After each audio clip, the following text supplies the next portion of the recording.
Welcome back to Par Coaching Classes. Myself Aslam Khan and you are watching a Kesar Jaipur YouTube channel. मैं आपके लिए लेकर आ गया हूँ केमिस्ट्री के वेरी इंपॉर्टेंट क्वेश्चंस जो इस बार बोर्ड के अंदर आएंगे ही आएंगे। कुछ भी क्वेश्चन आपको छोड़ने नहीं है। जो भी मैंने इस पीडीएफ में टिक लगा रखे हैं या लिख रखे हैं उन सारे क्वेश्चनों को आपको करने ही करने हैं। एक्स्ट्रा करो आपकी मर्जी स्टूडेंट, लेकिन इन क्वेश्चनों को छोड़ना बिल्कुल भी नहीं है। जिसकी तैयारी अच्छी तरह हो चुकी है वो भी एक बार इन क्वेश्चनों को जरूर देखे। जिसकी तैयारी नहीं हो रखी वो तो देखेगा ही ना। तो जो भी बच्चे हिंदी मीडियम के हैं वो इस दिए गए टाइम से वीडियो को शुरू करना, क्योंकि ये पीडीएफ जो है मैंने हिंदी और इंग्लिश दोनों के लिए बनाई है। लेकिन पहले मैं स्टार्ट करने जा रहा हूँ इंग्लिश मीडियम स्टूडेंट्स के लिए। तो जो बच्चे हिंदी मीडियम के हैं वो इस दिए गए टाइम से वीडियो को जाके शुरू कर लो, वहाँ से पूरा हिंदी मीडियम में। और पेपर देकर आने के बाद कमेंट में अपने नंबर कैलकुलेट करके जरूर लिखना वापस आके स्टूडेंट्स कितने नंबर आप स्कोर करने वाले हो। और रात भर पढ़ना चालू कर दो स्टूडेंट्स, क्योंकि किस्मत चमकने वाली होती है जब नींदें अधूरी रहती है। चलो स्टार्ट करते हैं पीडीएफ। पूरी पीडीएफ को देख कर जाना, ये वादा है आपका। पूरा स्कोर 95 से 100 तक आप करके आओगे। हर चैप्टर के मैंने इंपॉर्टेंट टॉपिक्स अंडरलाइन और टिक लगा दिए हैं। तो जो बच्चा वीडियो से ही याद करना चाहे वो सेकंड बुक को वीडियो से याद कर सकता है, क्योंकि अगर मैं फर्स्ट बुक की भी इस तरह से करता तो बहुत ज़्यादा टाइम टेकिंग हो जाता है ये। तो मैंने फर्स्ट बुक के जो इंपॉर्टेंट क्वेश्चन है वो मैंने यहाँ पर टिक कर दिए। तो शुरू करते हैं। यहाँ पर सबसे पहले तो चैप्टर नंबर 1 के अंदर पहला आपको इंपॉर्टेंट टॉपिक याद रखना है पीपीएम का। पीपीएम का फॉर्मूला याद रखना है। दूसरा आपको क्वेश्चन याद रखना है मोलरिटी और मोलरिटी का न्यूमेरिकल। एग्जाम के अंदर मोलरिटी और मोलरिटी दोनों का एक न्यूमेरिकल हाफ ईयरली के अंदर भी आया था और वापस भी आने के पूरे चांस रहते हैं इसके। हेनरी लॉ के न्यूमेरिकल आपको करने हैं ओनली। हेनरी लॉ जो चैप्टर नंबर 1 के अंदर है, हेनरी लॉ के न्यूमेरिकल आपको करने हैं। फिर आपको करना है ideal and non ideal solution. Ideal and non ideal solution आपको करने हैं। उसके बाद positive deviation and negative deviation आपको करना है जो राउल्ट्स लॉ के अकॉर्डिंग है। इसके अंदर राउल्ट्स लॉ का एक ग्राफ भी आपको बनाना है, जो ग्राफ कुछ इस तरीके से बनता है। सेकंड आपको फिर करना है कोलिगेटिव प्रॉपर्टीज़ का टॉपिक। कोलिगेटिव प्रॉपर्टीज़ क्या होती है इसकी डेफिनेशन आपको याद रखनी है। और इस चैप्टर से एक न्यूमेरिकल भी आ रहा है स्टूडेंट 1.5 नंबर का। तो न्यूमेरिकल के लिए आपको टॉपिक्स भी तैयार करने हैं जिन जिन के आगे मैंने न्यूमेरिकल्स लगाए, जैसे कि डिप्रेशंस ऑफ फ्रीजिंग पॉइंट का न्यूमेरिकल आपको करना है। और इसके बाद आगे और न्यूमेरिकल आएंगे। तो अगला टॉपिक है अपना सेमी परमिएबल मेम्ब्रेन आपको करना है। सेमी परमिएबल मेम्ब्रेन, ये सारे आंसर आपको नोट्स में कराए हुए हैं, टॉपिक मैंने लिखा दिए है यहाँ पर। और अगला आपको टॉपिक करना है एग्जाम के लिए वेरी इंपॉर्टेंट टॉपिक है ये, तो जो ऑस्मोसिस है और ऑस्मोटिक प्रेशर है विथ डायग्राम करना है आपको ये टॉपिक। ऑस्मोसिस और ऑस्मोटिक प्रेशर विथ डायग्राम। उसके बाद आपको करना है न्यूमेरिकल एंड ऑस्मोटिक प्रेशर के। तो न्यूमेरिकल करने आपको ऑस्मोटिक प्रेशर के पिछले कई सालों से ये क्वेश्चन भी बार बार आता रहता है न्यूमेरिकल ऑस्मोटिक प्रेशर के। आप चाहो तो स्टूडेंट वीडियो को पॉज करके टॉपिक डायरेक्ट भी उतार सकते हो, और जो टॉपिक समझ में नहीं आ रहा वहाँ पे आप जाके वीडियो भी देख सकते हो कि कौन से टॉपिक के बारे में मैंने क्या बोला। कोई टॉपिक लिखा हुआ समझ में नहीं आ रहा तो चलो उसके बाद चलते हैं। इसके बाद अपने पास ये टॉपिक ये है रिवर्स ऑस्मोसिस। क्या नाम है इसका? Reverse osmosis. इसको किताब में देख लेना, इसका डायग्राम भी है, ये भी आपको याद करना है। उसके बाद अगला टॉपिक है एबनॉर्मल मोलर मास।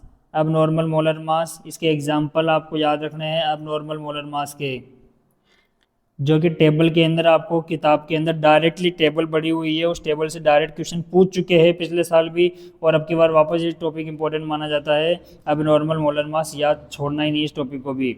फिर वांट हाफ फैक्टर तो 2-3 बार आ चुका है एग्जाम के अंदर ये। वांट हाफ फैक्टर डेफिनेशन याद रखनी है आपको, और KCl का और एसिटिक एसिड का वांट ऑफ फैक्टर कितना होता है डायरेक्ट वैल्यू आपकी बुक में अंदर लिखी हुई मिल जाएगी। कुछ एक आंसर तो ऐसे है स्टूडेंट जो आप डायरेक्ट जो है गूगल करके भी पता कर सकते हो अगर बुक में आपको नहीं भी मिलते हो तो ये टॉपिक सारे इंपॉर्टेंट टॉपिक है, और इसमें से आपको एक भी टॉपिक छोड़ना बिल्कुल भी नहीं है स्टूडेंट्स। उसके बाद अपन आगे चलते हैं। अब आते हैं चैप्टर नंबर 2 के अंदर। तो चैप्टर नंबर 2 के अंदर अपन आ चुके हैं यहाँ पर। और चैप्टर नंबर 2 के क्या क्या इंपॉर्टेंट क्वेश्चन है। पहला इंपॉर्टेंट क्वेश्चन है आपको डेनियल सेल की सेल रिएक्शन याद रखनी है। डेनियल सेल का वोल्टेज अपसदा में आएगा 1.1 वोल्टेज होता है। उसके बाद SHE आपको ध्यान है स्टूडेंट, ये हाफ ईयरली के अंदर भी आया था। SHE के बारे में बताओ तो SHE के बारे में हाफ ईयरली के अंदर भी आया था, स्टैंडर्ड हाइड्रोजन इलेक्ट्रोड। ये इसका डायग्राम भी आपको बनाना है। फिर आपको करना है नैनसेट इक्वेशन के ऊपर सिर्फ और सिर्फ न्यूमेरिकल, ज़्यादा कुछ करना नहीं है। न्यूमेरिकल भी कौन सा, जो डेनियल सेल का है, नैनसेट इक्वेशन के अंदर डेनियल सेल का न्यूमेरिकल है। उसके बाद आपको यूनिट याद रखनी है कंडक्टेंस जी की, और कंडक्टिविटी होती है जो कप्पा, और एक होता है सेल कांस्टेंट, उसकी भी आपको यूनिट याद रखनी है जी स्टार की। यूनिट का क्वेश्चन भी यहाँ से बन सकता है। आपको पता है स्टूडेंट, चैप्टर नंबर जो 1 और चैप्टर नंबर 3 से न्यूमेरिकल आ रहे हैं, यहाँ पर 2 से, चैप्टर नंबर 2 से वो न्यूमेरिकल नहीं है, थ्योरी थ्योरी है, तो इस चैप्टर में न्यूमेरिकल को आप छोड़ ही दे। तो relation between cell constant and conductivity के बारे में आप डायरेक्ट आपसे ये टिक द करेक्ट में फिल इन द ब्लैंक से पूछ सकता है कि क्या रिलेशन है सेल कांस्टेंट जी स्टार और कंडक्टिविटी कप्पा के अंदर। अगला है कोलराउस। कोलराउस का लॉ आपको समझाना है, ये एग्जाम के लिए वैसे भी इंपॉर्टेंट क्वेश्चन आपको सबको बता रखा है मैंने क्लास के अंदर। कोलराउस लॉ एग्जाम्पल के साथ आपको करना है। और अगला क्वेश्चन है a numerical on Kohlrausch law. इस टॉपिक को आप चाहे छोड़ सकते हो क्योंकि न्यूमेरिकल इस टॉपिक से, इस चैप्टर से नहीं आएगा। कोलराउस लॉ के ऊपर एक न्यूमेरिकल, और आएगा भी तो बिल्कुल ही छोटा सा आएगा, एक हल्का सा न्यूमेरिकल जो एग्जाम्पल के साथ मैंने करा रखा है, आप वो न्यूमेरिकल इसके अंदर कर लेना। एग्जाम्पल के साथ मैंने करा रखा है कि molar conductivity of HCl, molar conductivity of NaCl कैसे फाइंड आउट करें। आपको 2 वैल्यू दी हुई होगी, एक निकालनी पड़ती है। फिर आपको इंपॉर्टेंट क्वेश्चन अगला करना है फेराडेज फर्स्ट लॉ और सेकंड लॉ, जो छोड़ना भी नहीं इस चैप्टर के अंदर। फेराडे फर्स्ट लॉ क्या है और सेकंड लॉ क्या है। उसके बाद आपको करना है ड्राई सेल की reaction diagram, lead acid cell की रिएक्शन और डायग्राम। ज़्यादा कुछ खोपड़ी नहीं खपाना है इसके अंदर स्टूडेंट्स। ड्राई सेल की रिएक्शन और उसका डायग्राम, लेड एसिड सेल की रिएक्शन और उसका डायग्राम। कैडमियम सेल की ओनली रिएक्शन पूछ चुका है एग्जाम के अंदर, तो आपको कैडमियम सेल की रिएक्शन करनी है स्टूडेंट्स। और उसके बाद फ्यूल सेल का भी आपको कंपोनेंट सबसे इंपॉर्टेंट रहता है। फ्यूल सेल के क्या क्या कंपोनेंट्स होते हैं मैंने आपको लिखवा रखा है नोट्स के अंदर। और उसके बाद जो है फ्यूल सेल का डायग्राम आपको याद रखना है। फिर फॉर्मूला ऑफ रस्ट, यहाँ पर आपको याद रखनी है फॉर्मूला ऑफ रस्ट, जो चैप्टर के लास्ट में आपको मिल जाएगा। इस चैप्टर में फॉर्मूला ऑफ रस्ट क्या है, सारे इंपॉर्टेंट टॉपिक है। हाँ, इनके अलावा आपको कुछ नहीं करना, इस चीज़ की गारंटी है, एक भी क्वेश्चन बाहर नहीं जाएगा। फॉर्मूला ऑफ रस्ट के अंदर आप एक फिगर बना हुआ है लास्ट के अंदर, वो फिगर भी आप याद कर लेना फॉर्मूला ऑफ रस्ट के अंदर। ठीक है स्टूडेंट्स, अब आगे चलते हैं अपन नेक्स्ट चैप्टर के अंदर। तो नेक्स्ट चैप्टर के अंदर आ जाते हैं अब अपन चैप्टर नंबर 3 के अंदर। चैप्टर नंबर 3 में आ गए स्टूडेंट्स। यहाँ पर देखो पहला आपको क्वेश्चन याद रखना है, difference between order and conductivity. क्या डिफरेंस है ऑर्डर एंड कंडक्टिविटी के अंदर, आपको करवा रखा है मैंने। दो कम से कम 2 तो आपको याद रखने ही रखना है इसके अंदर। Unit of zero first and second order reaction, आपको यूनिट याद रखनी student. Unit first order, zero order and second order reaction की यूनिट क्या क्या होती है। छोटा सा 1 नंबर का क्वेश्चन, आधा नंबर का क्वेश्चन पूछ लेता है इसके अंदर। Unit of formula, unit and formula of zero first order reaction and half time, मतलब यह बता रहा है आपको यूनिट याद रखनी है, फॉर्मूला याद रखना है किसका, zero order first order reaction का, और उसका हाफ टाइम फॉर्मूला भी डायरेक्ट याद रखना है, क्योंकि मैंने आपको बता रखा है एक न्यूमेरिकल आपको यहाँ से मिलेगा इस चैप्टर से, चैप्टर नंबर 3 से। तो आपको डायरेक्ट इनके फॉर्मूले भी याद रखने हैं ताकि सारी चीज़ें कवर हो जाए इस चैप्टर के अंदर। जैसा सिलेबस बताया गया है उस सिलेबस के अकॉर्डिंग करेंगे तो स्मार्ट नंबर आएंगे स्मार्ट स्टडी करने से। देन आपको करना है learn 3 examples of zero and first order reaction. आपको कम से कम 3 एग्जाम्पल तो याद रखने। जीरो ऑर्डर के एग्जाम्पल क्या है, फर्स्ट ऑर्डर के एग्जाम्पल क्या है। पिछले साल भी एक क्वेश्चन आया था डायरेक्ट कि आपको एक रिएक्शन दे दी थी और वो रिएक्शन बताने थे किस ऑर्डर की है। तो कुछ एग्जाम्पल्स जो आपकी बुक में दिए हुए आपको डायरेक्ट याद करने हैं यहाँ पर। फिर अगला अपन चलते हैं formula generation of zero and first order reaction coefficient के, मतलब आपको फॉर्मूला जनरेशन भी पूछ सकता है और पूछता ही है इस चैप्टर के अंदर। तो स्टूडेंट्स इस किस का पूछेगा, जीरो ऑर्डर रिएक्शन का पूछेगा और फर्स्ट ऑर्डर रिएक्शन का पूछेगा फॉर्मूला जनरेशन। फॉर्मूला जनरेशन में क्या याद करना है, आपको याद करना है कोफिशिएंट के की वैल्यू, रिएक्शन कोफिशिएंट होता है ना के कितना आएगा वो आपको याद रखना है इसके अंदर स्टूडेंट्स। और एक और जनरेशन आपको याद रखना है half time formula of zero and first order reaction कैसे बनता है, याद करवा रखा है आपको कि जीरो ऑर्डर का और फर्स्ट ऑर्डर का हाफ टाइम रिएक्शन हम कैसे निकालते हैं, वो भी आपको जनरेशन पूरा करना है स्टूडेंट इसके अंदर। फिर ये वेरी इंपॉर्टेंट क्वेश्चन आ जाता है pseudo first order reaction, pseudo first order reaction with example आपको इस चैप्टर के अंदर याद करना है स्टूडेंट्स हैं। उसके बाद आपको लास्ट में करना है कैटलिस्ट प्रॉपर्टी क्या होती है, आपको ये शो करनी है, फिर समझानी है कैटलिस्ट प्रॉपर्टी, थोड़ा सा इसको भी देख लेना। देन उसके बाद आपको याद रखना है effect of catalyst on rate with graph. तो effect of catalyst on reaction with graph आपको याद रखना है। हाँ स्टूडेंट, ये वही ग्राफ है जिसकी मैं ऊपर बताया था।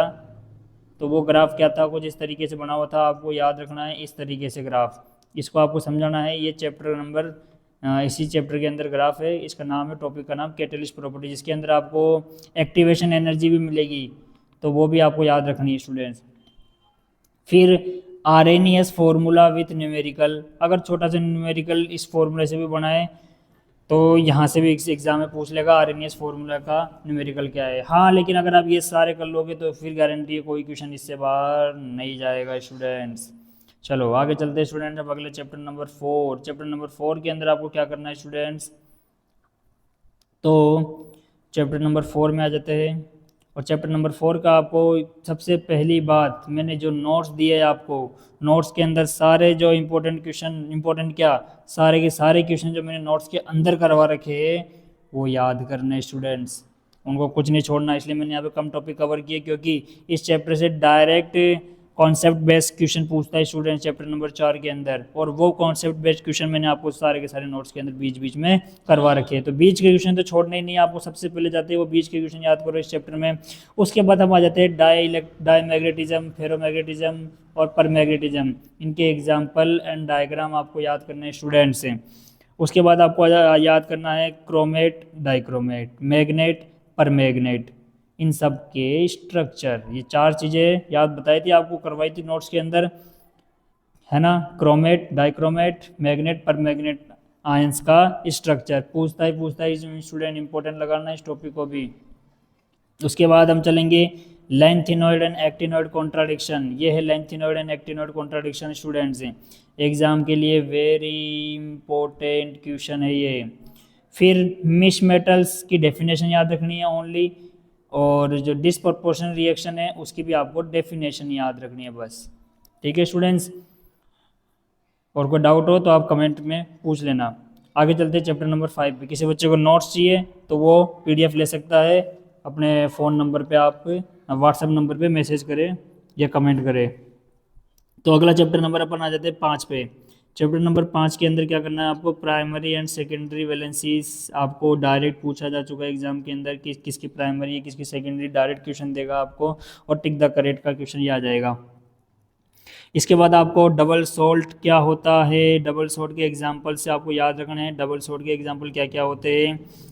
फिर आपको याद रखना है डेफिनेशन ऑफ कोऑर्डिनेशन कंपाउंड्स क्या है। छोटी सी क्वेश्चन, मोस्टली इसके चांस कम लगते हैं, लेकिन फिर भी ख़राब से ख़राब पेपर भी अगर हम माने तो कोऑर्डिनेशन, ख़राब से ख़राब का मतलब स्टूडेंट मैं समझता हूँ कि गिरा से गिरा पेपर, बिल्कुल ही इजी पेपर जहाँ पे चैप्टर के नाम की ही डेफिनेशन पूछ ले, तो फिर भी आपको देख लेनी है कोऑर्डिनेशन कंपाउंड की डेफिनेशन क्या होती है। फिर आपको याद रखना है examples of unidentate ligand, bidentate ligand and hexadentate, यानी इसको रहने दो, इसकी जगह पॉलीडेंटेड लिगेंड लिख लो एक, जिसमें ईडीटी भी आ सकता है, पॉलीडेंटेड लिगेंड। तो आपको एग्जांपल्स याद रखने हैं unidentate ligand, bidentate ligand and polydentate ligand. इसके बाद अब आपको याद रखने हैं किलेशन एंड डेंटिसिटी, दोनों साथ साथ करवाए हुए टॉपिक है। किलेशन एंड डेंटिसिटी, वो हाथी के पाँव जैसा बन जाता है वो स्ट्रक्चर, आपको डायरेक्ट याद रखना है स्ट्रक्चर और डेफिनेशन किलेशन की। और उसके बाद अगर हम डेस्पर के अकॉर्डिंग चले तो उसके अकॉर्डिंग इंपॉर्टेंट क्वेश्चन बनता है ये सारे के सारे आईपीसी नेम, जो आपको एग्जांपल्स मैंने एक नोट्स के अंदर करवा रखे, सारे आईपीसी नेम आप करोगे। फिर आपको करना है ईडीटीए, ईडीटीए -4 की स्ट्रक्चर क्या होती है। फिर आपको करना है होमोलेटिक और हेट्रोलेटिक कंपाउंड्स की डेफिनेशन ओनली करनी है आपको बस। फिर आपको करना है isomerism, all type of structure isomerism, stereo isomerism, ये भी इंपॉर्टेंट क्वेश्चन बनता है एग्जाम के अंदर स्टूडेंट्स। आइसोमेरिज्म क्या है, स्ट्रक्चर बताओ आइसोमेरिज्म के, जो 4-5 एग्जाम्पल्स करवाए थे अपन को। और फिर आपको जो वीबीटी है ना, वीबीटी पे आपको एक क्वेश्चन कर लेना है तैयार, वीबीटी के ऊपर एक क्वेश्चन तैयार कर लेना है। और ये एक तरीके से न्यूमेरिकल नहीं माना जाता, लेकिन ये केमिस्ट्री का न्यूमेरिकल इजी है, इजी बेस पे न्यूमेरिकल है ये वीबीटी का। आ सकता है ये भी वीबीटी के न्यूमेरिकल। अगर सीएफटी पे कोई क्वेश्चन आएगा तो सीएफटी की आएगी थ्योरी, तो सीएफटी की आप थ्योरी पढ़ लेना बस। तो सारी चीज़ें मैंने वीडियो के अंदर बोल दिया हूँ स्टूडेंट्स। और बस अब अपन चलते हैं सेकंड बुक। चलिए स्टूडेंट अब स्टार्ट करते हैं चैप्टर नंबर 6 सेकंड बुक। अब उम्मीद है आप सब लोग सेकंड बुक ओपन कर लिए होंगे। तो जो स्टूडेंट जैसे जैसे मैं टिक लगाता जा रहा हूँ आप भी वैसे वैसे टिक लगाते जाए, ताकि आपको बाद में कोई दुविधा नहीं हो याद करने के लिए, क्योंकि इसके अंदर टॉपिक मैं यहाँ टिक लगा रहा हूँ। फिर आप चाहे उसको नोट से करो या बुक से करो, आंसर दोनों जगह अवेलेबल है। इंपॉर्टेंट टॉपिक है स्टूडेंट, आपकी तैयारी चाहे कैसी ही हो इनको जरूर करना है, लेकिन अगर तैयारी पूरी है तो इनको जांच ले परख ले कि ये तो नहीं छोड़े ना आपने कहीं क्वेश्चंस। ठीक है स्टूडेंट्स, तो अब हम स्टार्ट करते हैं। जो जो मैंने क्या किया इसके अंदर ऑलरेडी हाईलाइट कर रखा हूँ, ताकि यहाँ पर टाइम ज़्यादा वेस्ट नहीं हो। तो चलो स्टूडेंट्स, तो पहला आपको यहाँ पर करना है एलिलिक हेलाइट्स का टॉपिक्स, उसके बाद आपको करना है बेंजिलिक हेलाइट्स का टॉपिक विद एग्जाम्पल, वाइनिल हेलाई का एग्जाम्पल और एरियल हेलाइड का विथ एग्जाम्पल आपको करना है स्टूडेंट्स। फिर आगे अपन चलते हैं, यहाँ पर आपको आईपीसी की एक टेबल कर लेनी है। इस टेबल के अंदर से आपको एक बार सारे आपको बनाने आने चाहिए स्टूडेंट्स। कोई सा भी यहाँ से क्वेश्चन उठ कर सकता है, मतलब अगर आप ये बनाना भी सीख लोगे ना स्टूडेंट तो आगे आपको सब चीज़ें ईजी लगेगी। जो भी क्वेश्चन है यहाँ से बनने वाला है वो क्वेश्चन। चलो इसके बाद अपन यहाँ से स्टार्ट करते हैं। ये वाला ROH ये रिएक्शन आपको करनी है students, ROH HCl ZnCl two RCl वाली रिएक्शन।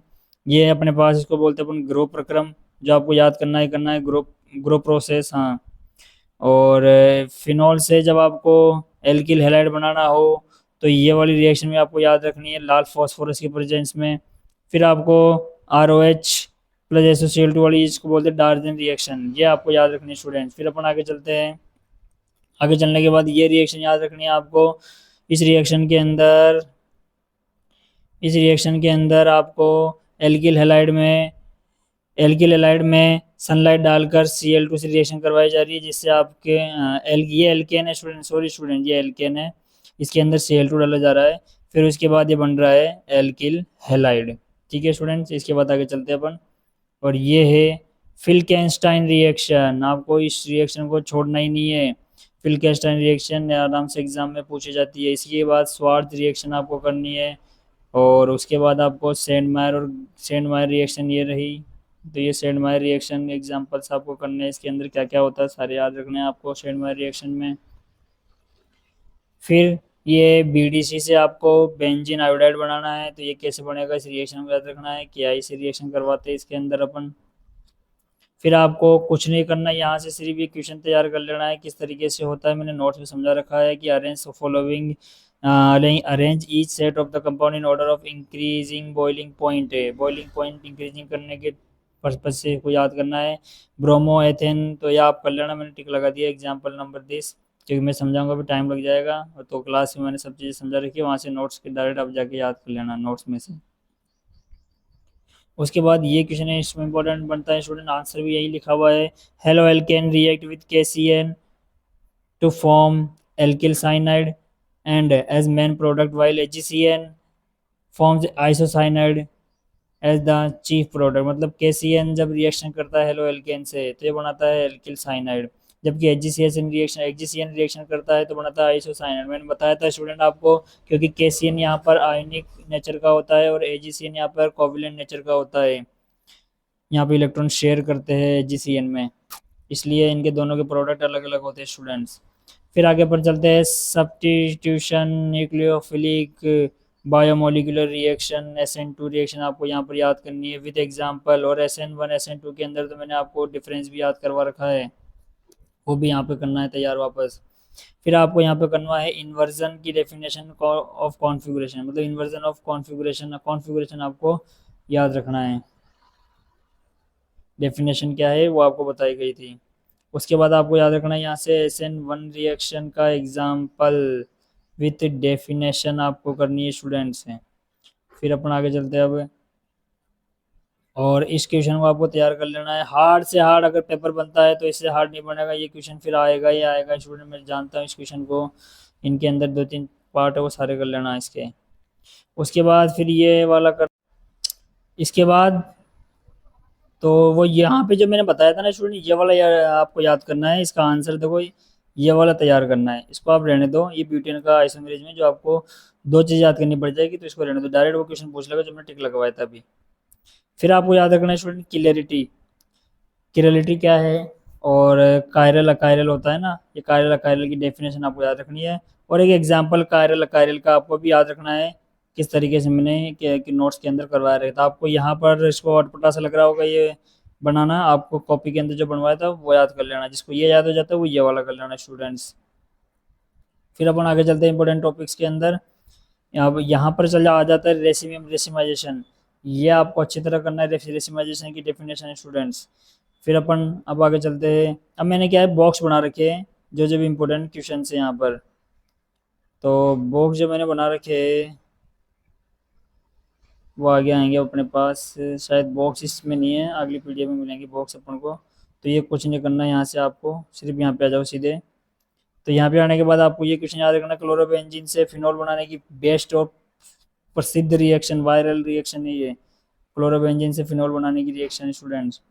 फिर आगे चलते हैं अपन, आगे चलते हैं, आगे चलते हैं, आगे चलते हैं, और अब अपने पास आ जाता है Wurtz Fittig reaction, Fittig reaction, दोनों की दोनों विद एग्जांपल डेफिनेशन आपको याद रखनी है एग्जाम के लिए। और अब आ जाते हैं चैप्टर के लास्ट में, आपको एक तो ये याद रखना है कि the major use of chloroform is the production of refrigeration R22। तो क्लोरोफॉर्म का यूज किस में किया जाता है, फ्रीऑन गैस बनाने में किया जाता है R22। उसके बाद है chloroform slowly oxidise in air presence of light, तो क्लोरोफॉर्म के ऊपर आप जब आप लाइट डालते हो तो वो ऑक्सीडाइज हो जाता है और पॉइजनस गैस बना लेता है स्टूडेंट, जिसको बोलते हैं ये पॉइजनस गैस स्टूडेंट। तो रिएक्शन आपको याद रखनी है, क्लोरोफॉर्म की रिएक्शन ऑक्सीजन से कराएंगे तो एक पॉइजनस गैस बना लेता है, इसका नाम है कार्बोनिल क्लोराइड, इसका नाम है कार्बोनिल क्लोराइड। बस अब आ जाओ लास्ट में, लास्ट में आपको डीडीटी की फुल फॉर्म क्या है वो याद रखनी है स्टूडेंट, डीडीटी का स्ट्रक्चर क्या है ये याद रखना है स्टूडेंट। बस अब यह हो जाता है chapter number 6 complete. 7, chapter number 7 में आपको क्या क्या टिक लगाना है वो अपन देखते जाएंगे, यहाँ पर मैंने अंडरलाइन कर रखी है, आप भी पेज पलटते जाओ, तो इस पेज पे आ जाओ, इस पेज के अंदर आपको जितने भी आईपीसी नेम दिख रहे हैं एक बार इन सबको रीड कर लेना है, सारे आईपीसी नेम को, ठीक है। फिर इसके बाद आ जाते हैं यहाँ से क्वेश्चन जरूर आता है students, ortho cresol, Meta cresol, para cresol, resorcinol और कैटेकोल, जरूर करना है इनके स्ट्रक्चर और इनके आईपीसी नाम। उसके बाद आपको पूछेगा मेथेनॉल, फिनॉल और मेथोक्सीमेथोन, इनके बीच में मतलब क्या क्या एंगल बन रहा है और इनका स्ट्रक्चर क्या है। तो फिनॉल, मेथेन और मेथोक्सीमेथेन का स्ट्रक्चर आपको पता होना चाहिए। और द बॉन्ड एंगल इज़ 109.28, यानी कि 109 डिग्री 28 मिनट, ये है टेट्राहेड्रल का बॉन्ड एंगल नॉर्मल कंडीशन की अगर अपन बात करें, नॉर्मल कंडीशन में ये बॉन्ड एंगल होता है। और यहाँ पर जो बॉन्ड एंगल है, ओके, तो अब आ जाते हैं नेक्स्ट रिएक्शन के अंदर। तो यहाँ पर आपको देखो क्या याद रखनी है कि by hydroboration oxidation, hydroboration oxidation मैंने आपको टिक भी लगाई थी रिएक्शन, और ये मैंने अपने तरीके से समझाई थी, वैसे आपको करनी है, अगर ये आपको डायरेक्ट समझ में नहीं आती है तो जिस तरीके से मैंने समझाई थी नोट्स में वैसे आपको करनी है, घर से करने के लिए भी दी थी मैंने 3 बार इस रिएक्शन को। और अब आ जाते हैं अपन कि by reducing of aldehyde and ketone, aldehyde and ketone वो किससे करते हैं अपन, वो एल्कोहल बना देते हैं, मतलब एल्डिहाइड को और कीटोन को रिड्यूस करते हैं तो एल्कोहल में कन्वर्ट हो जाते हैं। लेकिन ये काम हम क्या डाल के करेंगे कैटेलिस्ट, तो ये काम हम प्लेटिनम डाल सकते हैं, पैलेडियम डाल सकते हैं, निकल डाल सकते हैं, और इनके अलावा भी क्या डाल सकते हैं, तो इनके अलावा अपन डाल सकते हैं सोडियम बोरोहाइड्रेट यानी NaBH4, lithium aluminium hydrate LiLH4, ये स्ट्रॉन्गली रिड्यूसिंग एजेंट होते हैं स्टूडेंट्स, एग्जाम में ये पूछ ले तो स्ट्रॉन्गली रिड्यूसिंग एजेंट भी आपको ये करके आना है। और तो एल्डिहाइड के अंदर जैसे आपने पैलेडियम डाला एल्कोहल बन गया, ऐसे ही कीटोन में आपने NaBH4 या LiLH4 कुछ भी डाला इन दोनों में से तो आपको बन गया यहाँ पर कीटोन से एल्कोहल, ये बन गया एल्कोहल, ठीक है स्टूडेंट्स। आगे चलते हैं अपन अब, तो अब आगे आ जाते हैं, यहाँ पर आ जाती है फ्रॉम हेलोजन, यानी कि अगर आपको हेलोबेंजीन या क्लोरोबेंजीन से फिनॉल बनाना है तो ये रिएक्शन लगाओ। और बहुत ही ज़्यादा फेमस रिएक्शन है स्टूडेंट्स ये, आने लायक एग्जाम के अंदर। क्लोरोबेंजीन की reaction NaOH 623 kelvin 300 ATM pressure पर कराएंगे। तो आप डायरेक्ट ये प्रोडक्ट भी लिख सकते हो, बीच का मटेरियल हटा के यहाँ पे आप NaOH प्लस HCl डाल सकते हो, ये HCl आप यहाँ लिख सकते हो और डायरेक्ट आप बना दो फिनॉल। ठीक है स्टूडेंट्स। इसके बाद आपको याद रखनी है डायजोनियम सोल्ट वाली रिएक्शन की, एनिलीन से डायजोनियम कैसे बनता है और डायजोनियम से फिनॉल कैसे बनता है। दो रिएक्शन यहाँ पर एक साथ कवर हो रही है, छोड़ना ही नहीं इस रिएक्शन को। और हमारा प्यारा दुलारा क्यूमीन, क्यूमीन को तो बिल्कुल ही नहीं छोड़ना। क्यूमीन का फॉर्मूला क्या है, वो ये है। और क्यूमीन से फिनॉल बनाने की रिएक्शन आपको डायरेक्ट याद होनी चाहिए। चलो अब आगे चलते हैं स्टूडेंट्स। तो ये क्वेश्चन आपको करना है कि arrange the following in the set of compound in increasing boiling point, यानी कि इंक्रीजिंग बॉइलिंग पॉइंट में आपको अरेंज करना है। ये एग्जांपल आप टिक लगा लो, आंसर क्वेश्चन दोनों यहीं लिखे हुए हैं, इसकी प्रैक्टिस जरूर करनी है। चलो आगे चलते हैं, पेज पलटते जाओ। अब आ जाओ यहाँ पर फिनॉल में रेजोनेंस। फिनॉल में क्या रेजोनेंस है, इसको समझाना है आपको। और फिनॉक्साइड में भी रेजोनेंस को समझाना है। आप चाहो तो ये फिनॉल के रेजोनेंस को छोड़ सकते हो, लेकिन फिनॉक्साइड की रेजोनेंस को करना ही करना है आपको। फिनॉक्साइड में रेजोनेंस को समझाइए, ठीक है स्टूडेंट्स। फिर ये क्वेश्चन फिर से आपको करना है, arrange the following in acidic strength के अकॉर्डिंग पूछ रहा है ये, तो आपको अरेंज कर देना एग्जाम्पल ये। फिर अगला इंपॉर्टेंट क्वेश्चन पे चलते हैं, और ये है एल्कोहल की रिएक्शन HX से कराएंगे तो RH बन जाता है और H2O निकल जाता है। मतलब ये रिएक्शन क्या बताती है कि किस तरीके से एल्किल एल्कोहल से एल्किल एलाइड यानी कि RH अपन बना सकते हैं किस तरीके से, तो वो रिएक्शन बताती है ये। ठीक है, तो अब यहाँ पर ल्यूकोस टेस्ट भी हम इसको बोलते हैं, ल्यूकोस टेस्ट। HCl प्लस ZnCl2 इसके अंदर डाला जाता है ल्यूकोस टेस्ट के लिए। इसके बाद आगे चलते हैं, ethanol undergoes dehydration by heating with concentrated H2SO4 at 443, यानी कि अगर आप एथेनॉल में H2SO4 443 केल्विन टेम्परेचर पर डालो तो क्या बन जाता है, एथीन। चलो आगे चलते हैं, ये रिएक्शन आपको करनी है कि 2 डिग्री एल्कोहल में 85% आप H3PO3 440 केल्विन टेम्परेचर पर डालो तो भी बन जाता है प्रोपीन। और 3 डिग्री एल्कोहल में आप 20% H3PO4 डालो 358 केल्विन पर तो भी बन जाता है, ये बन जाता है, इसका नाम है ब्यूटीन।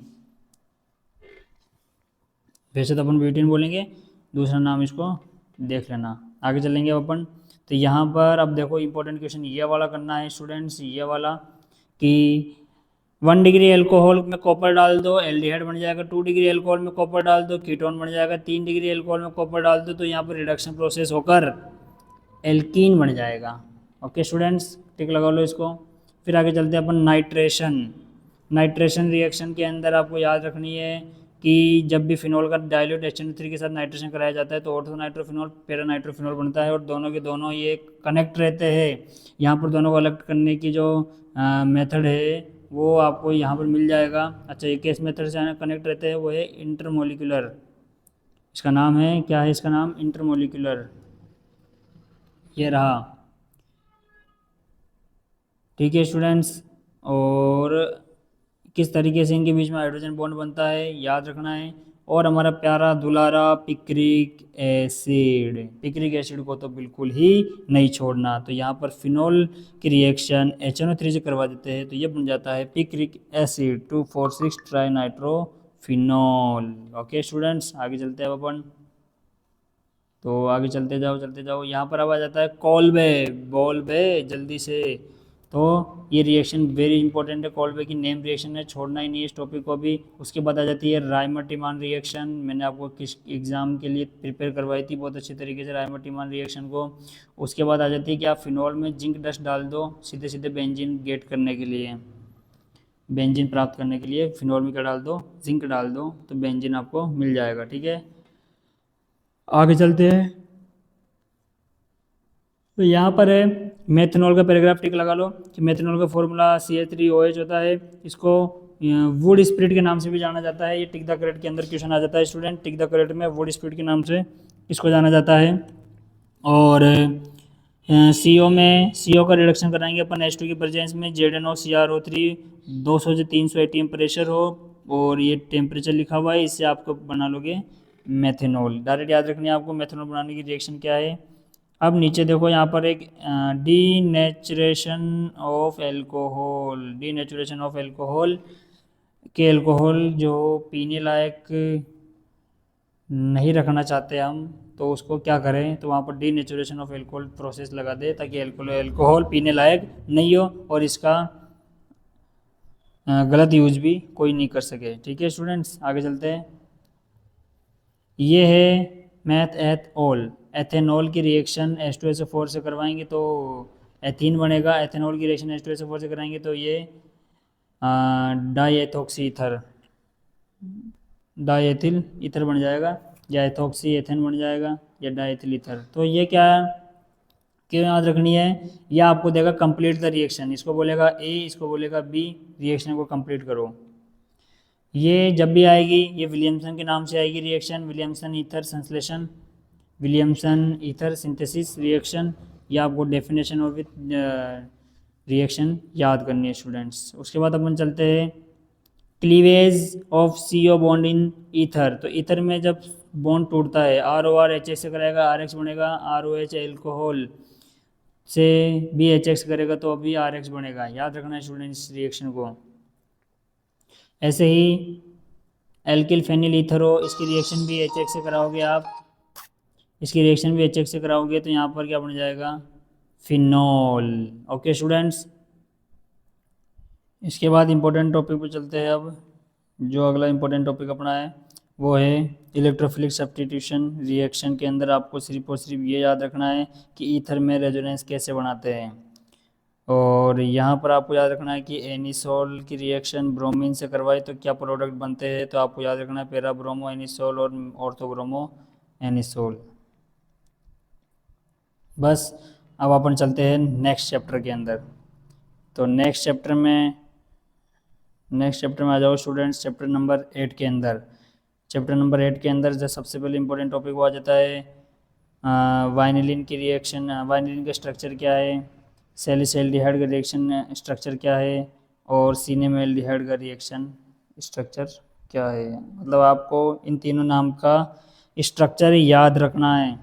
उसके बाद नीचे आ जाओ, मतलब और पेज टर्न कर लो, और पेज टर्न कर लो। मोस्ट इंपॉर्टेंट क्वेश्चन टिक लगा रहे बस अपन, और अब लगाओ ये स्ट्रक्चर कार्बोनिल का स्ट्रक्चर है, ये आप ये चाहिए याद कर लो, और या फिर ये दोनों याद कर लो, और तीनों याद कर लो तो और भी अच्छी बात है, सोने पे सुहागा। चलो अब अपन इस टॉपिक का आप टिक लगा ही लिए, चलो आगे चलते हैं।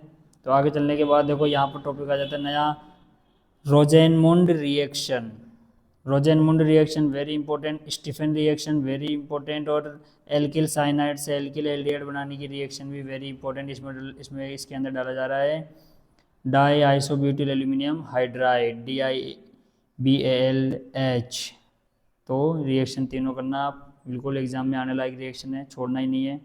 उसके बाद आपको करनी है ईटार्ड रिएक्शन में, टोलुइन की रिएक्शन से एल्डिहाइड बना रहे बेंजल्डिहाइड, तो ईटार्ड रिएक्शन से। हाँ आपको अगर मिड प्रोडक्ट नहीं आ रहा कोई बात नहीं, आप छोड़ सकते हो, डायरेक्ट आप इससे ये बना दो, लेकिन आपको CH2 के नीचे लिखना पड़ेगा इस H2O को, इस H2O को यहाँ पे लिख दो CH2 के नीचे, एरो के जस्ट नीचे। ठीक है स्टूडेंट्स, उसके बाद अपन चलते हैं गाटरमान रिएक्शन। गाटरमान रिएक्शन आपको पूरी लगानी है, कुछ नहीं छोड़ना, डेफिनेशन विथ रिएक्शन। उसके बाद आपको ये गाटरमान की नीचे वाली जो रिएक्शन है, रिएक्शन विथ ग्रिग्नार रिएजेंट लगानी है। इसको मैंने कॉपी में अच्छी तरह समझाया था, ये कैडमियम क्लोराइड, कैडमियम डाइक्लोराइड की रिएक्शन को। अब आगे चलते हैं, और अब अगला इंपॉर्टेंट आता है यहाँ पर, इसका इंपॉर्टेंट है ये nucleophilic addition reaction. Nucleophilic addition reaction के अंदर की जैसे कार्बोनिल में न्यूक्लियोफाइल कैसे अटैक करता है, पीछे से ऊपर से अटैक क्यों करता है, सामने से क्यों नहीं करता अटैक, तो इसका आपको फिगर जरूर याद रखना है स्टूडेंट्स। और आगे चलते हैं अब अपन इंपॉर्टेंट अगले पे। यहाँ पे अगला इंपॉर्टेंट है एथिलीन ग्लाइकोल कीटेल वाले टॉपिक के ऊपर लगाओ आप, एथिलीन ग्लाइकोल कीटेल, जिसके बगल में भी इसके अंदर लिखा हुआ है। और अब बनता कैसा, बस आप रिएक्शन याद रख लो कि इसकी कीटोन की रिएक्शन एथिलीन ग्लाइकोल से बना देते हैं तो बन जाता है एथिलीन ग्लाइकोल कीटेल। नाम से रिएक्शन पूछ लेगा। अब यहाँ पर इस रिएक्शन को मैंने आपको बहुत ही अच्छी तरह समझाया था। ये रिएक्शन आप करोगे इस टेबल का यूज करते हुए, किस टेबल के अंदर ये आप जेड की जगह पुट करोगे इस जेड की जगह, और ये आपको प्रोडक्ट मिलते जाएंगे। अब कौन कौन से याद करना है, तो मैंने टिक लगा दी है कि इसके अंदर पहला जो इमीन का है वो याद करना है। इमीन का स्ट्रक्चर ये होता है। शिप बेस कैसे बनाते हैं, तो CNR शिप बेस होता है। ऑक्सीजन का क्या होता है, CNOH। हाइड्रोजन का क्या होता है, CnNH2। और फेनिल हाइड्रोजीन जोन का क्या होता है, ये स्ट्रक्चर। ठीक है स्टूडेंट्स, टिक लगा लो इनको। अब आगे पढ़ते हैं अपन। तो यहाँ पर मैंने अब क्या कर दिया कि बॉक्स बना दिया। यहाँ पर मैंने है ना बॉक्स बना दिया ताकि आप अच्छी तरह से इसको समझ सको। तो एक ये आ गया अगला इंपॉर्टेंट, क्लीमेंशन रिएक्शन। ठीक है, क्लीमेंशन रिडक्शन और वोल्फ किश्नर रिडक्शन दोनों इंपॉर्टेंट है, वेरी वेरी वेरी इंपॉर्टेंट। ठीक है स्टूडेंट्स, आगे चलते हैं। टोलेंट टेस्ट क्या है, तो टोलेंट टेस्ट कैसे किया जाता है, रिएक्शन बताइए। ये टोलेंट टेस्ट का हो गया। What is Fehling test, what is the process of Fehling test, give me reactions. ठीक लगा लो इसको। अब आ जाते हैं aldol condensation, very important students. Aldol condensation आपके हाफ ईयरली के अंदर भी आया था, तो इसको अच्छी तरह कर लेना है एल्डोल कंडेंसेशन को। एल्डोल कंडेंसेशन के अंदर ये रिएक्शन यहाँ से यहाँ तक टिक लगा लो, और फिर ये पूरा प्रोसेस टिक लगा लो कैसे बनती है एल्डोल कंडेंसेशन रिएक्शन। उसके बाद आ जाओ स्टूडेंट्स क्रॉस एल्डोल कंडेंसेशन, ये भी वेरी इंपॉर्टेंट है स्टूडेंट्स, छोड़ना ही नहीं है क्रॉस एल्डोल कंडेंसेशन को भी। जो अगले टॉपिक पे है आपको लगा दिया मैंने, देखो कहाँ तक याद करनी है इसको, सिर्फ यहाँ तक जो ये बना हुआ है। और बेटर रहेगा अगर आपको नोट्स दिए हुए तो नोट्स से याद करो इस रिएक्शन को। उसके बाद चलेगा यहाँ पर केनिजारो रिएक्शन। तो केनिजारो रिएक्शन के अंदर ये टॉपिक पूरा याद करना है। और केनिजारो तो आप जानते हो ही, वर्ल्ड फेमस रिएक्शन है ये, आपके हाफ ईयरली के अंदर भी आई थी अभी केनिजारो रिएक्शन। ठीक है, अब तो इस चैप्टर के अंदर जो जो इम्पोर्टेंट क्वेश्चन थे मोस्टली हो चुके हैं, आपको मैंने बताया था। ये जो एट चैप्टर, और कौन सा चैप्टर, एल्डिहाइड कीटोन वाला, तो ये जो चैप्टर है ना 8 चैप्टर, हाँ बिल्कुल। तो ये मैंने बताया था आपको कि ये हाफ हाफ पोर्शन आता है एग्जाम के अंदर। मतलब अगर आप एल्डिहाइड और कीटोन का टॉपिक पूरा कर लेते हो तो भी आपके वो 4 मार्क्स का क्वेश्चन कवर हो जाएगा, और आप पूरा चैप्टर ही पढ़ोगे तो भी आपके 4 मार्क्स का क्वेश्चन कवर हो जाएगा। तो इसके लिए मैंने आगे जो है टॉपिक टिक नहीं लगाए, क्योंकि आपको जितने टिक लगाए ना उतने ही टॉपिक बस कर लेने हैं। फिर भी अगर आपको किसी को करना है कि सर मेरे को कुछ छूट नहीं जाए, तो वो और रिएक्शन को जो टिक लगाने जा रहा हूँ उनको और कर लें। कि जैसे एक ये कोल्बे रिएक्शन है, यहाँ पर पेज नंबर आप देख सकते हो। पेज नंबर क्या है ये, पेज नंबर, हाँ ये है 253 पेज नंबर के अंदर। एक तो कोल्बे लगा सकते हो यहाँ पर आप, और ये जो रिएक्शन किसका नाम है, नेम रिएक्शन आपको ढूंढनी है। यहाँ पर नेम रिएक्शन यहाँ से आ सकती है, नेम रिएक्शन जो होती है वो यहाँ से आएगी स्टूडेंट्स, बाकी और कुछ नहीं करना यहाँ से आपको, क्योंकि एल्डिहाइड कीटोन कर लोगे तो वहाँ से कवर हो जाएगा। ठीक है स्टूडेंट, चलो इसको छोड़ते हैं, टाइम वेस्ट नहीं करते हैं। अब अगले रिएक्शन में चलते हैं अपन। अगले चैप्टर निकाल लो आप लोग। अगला चैप्टर है अपना, अगला चैप्टर है चैप्टर 9। तो चैप्टर 9 उम्मीद है ऊपर ओपन कर लिए होंगे। तो इसके अंदर भी आप इंपॉर्टेंट टॉपिक लगाते जाओ फटाफट फटाफट। इंपॉर्टेंट टॉपिक चैप्टर नंबर 9 के अंदर, चैप्टर 9 के अंदर पहला इंपॉर्टेंट टॉपिक आ जाता है ये स्ट्रक्चर का। एग्जीक्यूशन एग्जाम में सीधे सीधे पूछ सकता है, पिरामिडल स्ट्रक्चर ऑफ ट्राई मेथिलेमीन, या फिर आपको ये पूछ सकता है ट्राई एल्किल एमीन। क्या पूछ सकता है, ट्राई एल्किल एमीन, जहाँ पे आपको आर आर और आर लगाने होते हैं। फिलहाल ये किसका है, ट्राई मेथिलेमीन। तो इस तरीके से आपको पिरामिडल स्ट्रक्चर बना के आना है, वेरी इंपॉर्टेंट टॉपिक है, लगा लेंगे आप। 1 ये होता है NH3 ammonia, 1 degree amine, 2 degree amine और टर्शरी एमीन। टिक लगा लो, वेरी इंपॉर्टेंट क्वेश्चन है। आगे चलते हैं, आगे चलते हैं।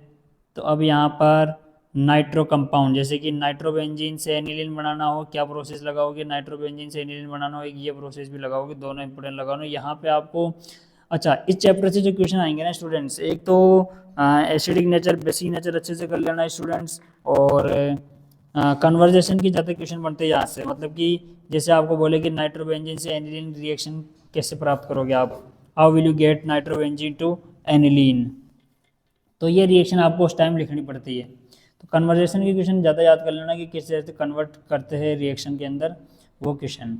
ठीक है, अब यहाँ पे अब आपको टिक लगानी है कि एल्किल साइनाइड से एल्किल एमीन बनाने की रिएक्शन, जबकि इसके अंदर क्या हो रहा है आप देख रहे होंगे कि एक कार्बन ज़्यादा आता है। जैसे साइनाइड के अंदर, साइनाइड जो है वो आर से जुड़ा हुआ है, यहाँ पर साइनाइड किससे जुड़ा हुआ है, साइनाइड आर से जुड़ा हुआ है, और यहाँ पर देखो आर सी एच टू और फिर एन एच टू आ रहा है, मतलब पहले हाइड्रोकार्बन आर थे और एक कार्बन और बढ़ गया, इसलिए इंपॉर्टेंट रिएक्शन है, मतलब एक कार्बन बढ़ जाता है प्रोडक्ट के अंदर यहाँ पर। इसके बाद आप लगाओगे एमाइड्स, एमाइड्स का रिडक्शन आप कराओगे लिथियम एल्यूमिनियम हाइड्राइड और वाटर डाल के, तो ये बन जाता है एल्किल एमीन। फिर हमारा वेरी इंपॉर्टेंट क्वेश्चन मैंने आपको बताया था, गैब्रियल थैलीमाइड सिंथेसिस। फिर इसके बाद हाफमान ब्रोमाइड डिग्रेडेशन रिएक्शन, दोनों के आपको 2-4 लाइन थ्योरी और पूरी की पूरी रिएक्शन। फिर आपके यहाँ पर भी 2-4 लाइन थ्योरी और पूरी रिएक्शन, छोड़ना कुछ नहीं है यहाँ से इस टॉपिक से, क्योंकि पहले मैं कम लगा रहा हूँ, तुम इसमें से मत छाटने लग जाना।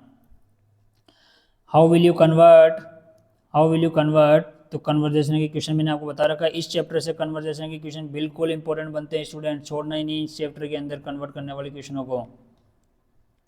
और आगे चलते हैं, अब आगे चलते हैं यहाँ पर अपन, तो लुईस बेस क्या है। अच्छा, तो यहाँ से अपन इंपॉर्टेंट क्वेश्चन बनता है के बी और पी के बी में से, कि के बी का मान बढ़ेगा कि पी के बी का मान घटेगा, और किस तरह से ये चेंज करता है, किस तरह से इफेक्ट करता है, मतलब बेसिक नेचर और एसिडिक नेचर को, तो ये थ्योरी आपको यहाँ पर पढ़ लेनी है। ठीक है स्टूडेंट्स, ये थ्योरी जो जो मैंने अंडरलाइन करा रखी कि लार्जर द वैल्यू ऑफ के बी, जितना बड़ा के बी होगा, smaller the value of P K B, उतना छोटा पी के बी होगा।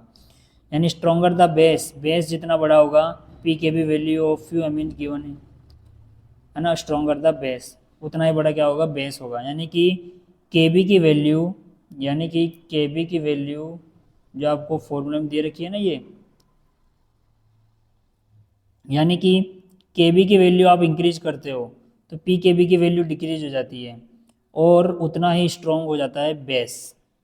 तैयार करना है इस क्वेश्चन को, ये मैंने बताया था ना आपको कि एसिडिक नेचर बेसिडिक नेचर का क्वेश्चन इस चैप्टर से बनने के बहुत चांस रहते हैं, तो वो करना ही करना है। देखो अगला भी ऐसा ही क्वेश्चन आया, increasing decreasing acidic nature basic nature water solubility, इस तरीके से। तो 1 डिग्री 2 डिग्री और 3 डिग्री का ये प्रोसेस याद रखना है, decreasing the order of extent of hydrogen bond in water and order of stability ions by solvation. तो वाटर के अंदर ज़्यादा स्टेबल कौन है, पानी के अंदर ज़्यादा स्टेबल कौन है, 3 डिग्री एमीन, 2 डिग्री एमीन और 1 डिग्री एमीन सबसे कम स्टेबल है। सॉरी यहाँ पर उल्टा हो गया कि 1 डिग्री एमीन, 1 डिग्री एमीन ज़्यादा स्टेबल है पानी के अंदर, क्योंकि 3 तो इसके अंदर वाटर के मॉलिक्यूल इसके साथ हाइड्रोजन बॉन्ड बना लेते हैं, बता रखा है आपको नोट्स के अंदर।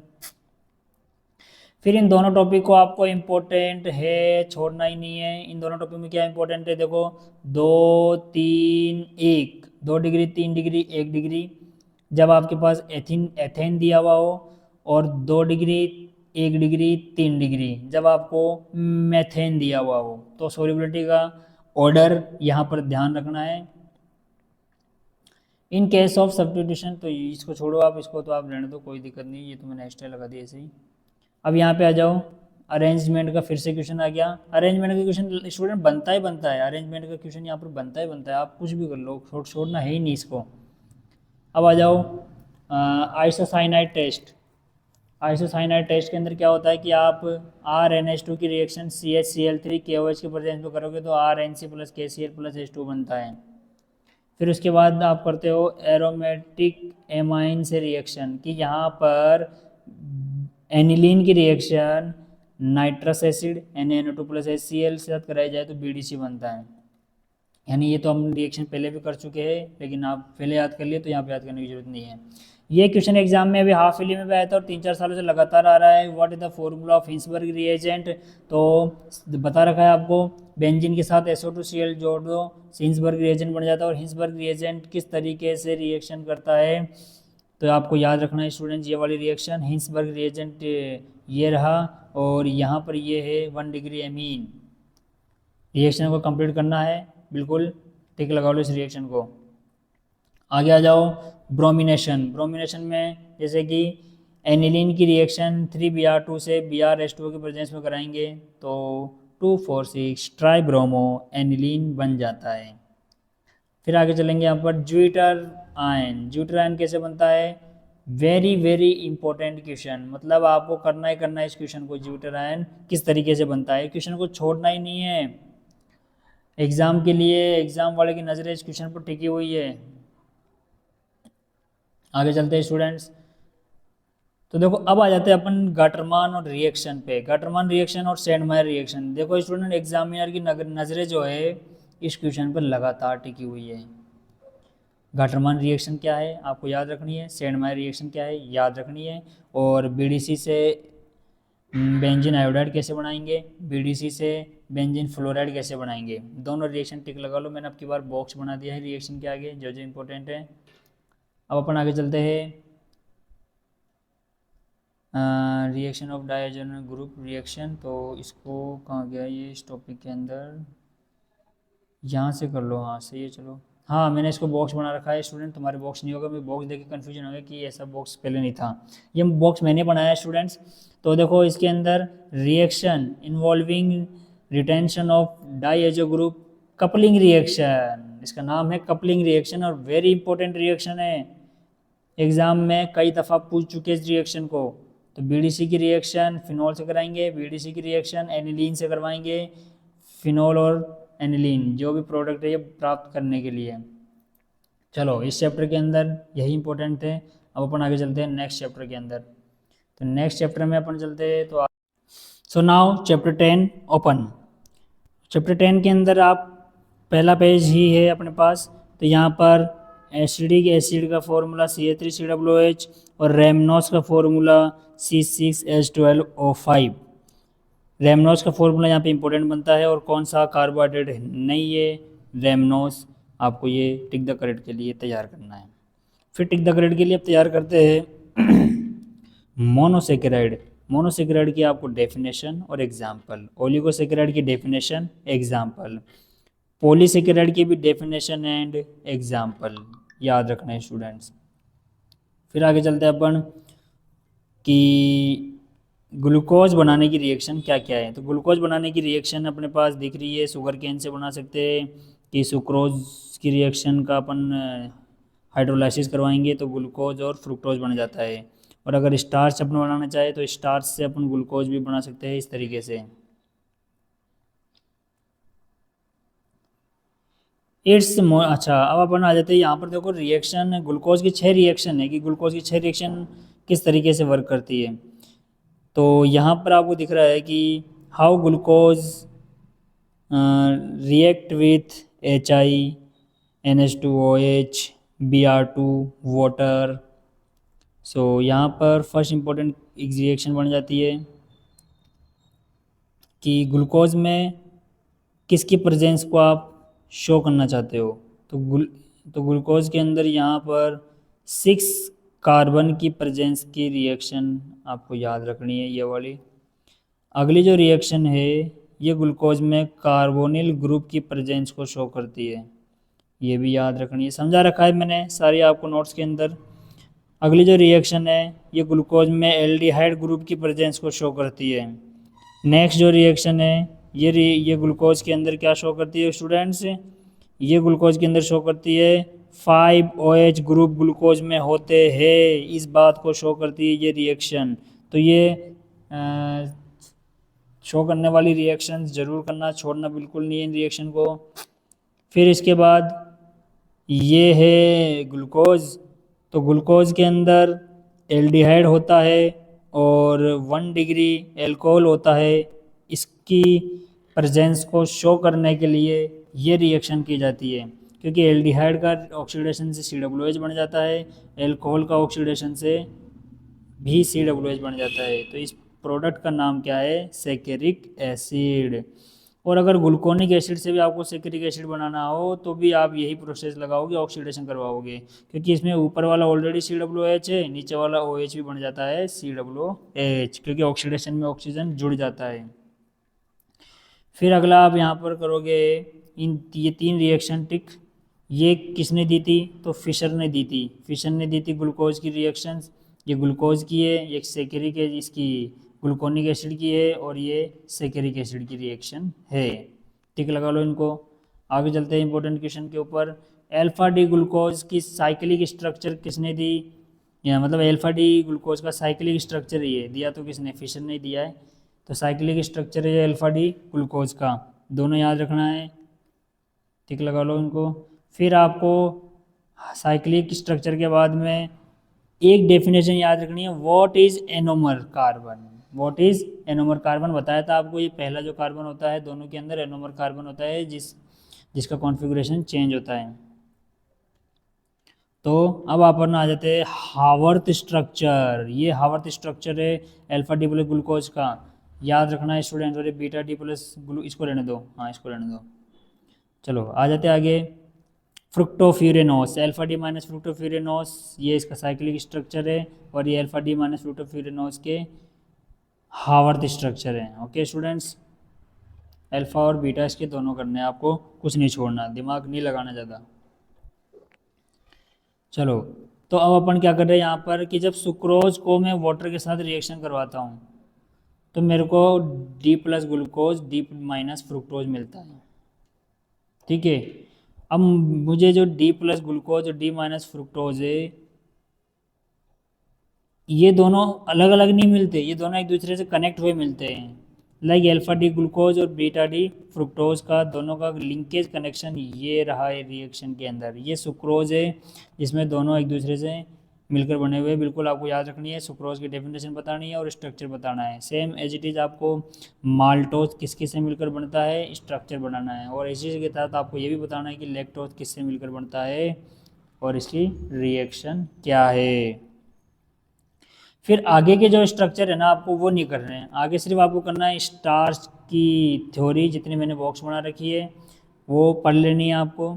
फिर सेल्यूलोज की थ्योरी जितनी मैंने बॉक्स बना रखी है, कि एक क्वेश्चन वो भी आया था कि वर्ल्ड के अंदर सबसे ज़्यादा सेल्यूलोज है कि स्टार्च है, क्या है, तो उसका आंसर बताया था आपको मैंने उस दिन कि वर्ल्ड के अंदर सबसे ज़्यादा सेल्यूलोज है। चलो आगे चलते हैं अपन। आगे चलने के बाद अब आपको इम्पोर्टेंट लगाना है ये अल्फा एमिनो एसिड, और इसी के साथ फिर यहाँ पर जो है ग्लाइसिन का स्ट्रक्चर, एनिलीन का स्ट्रक्चर, वायलिन का स्ट्रक्चर और ल्यूसीन का स्ट्रक्चर बताना है, याद रखना है आपको यहाँ पर।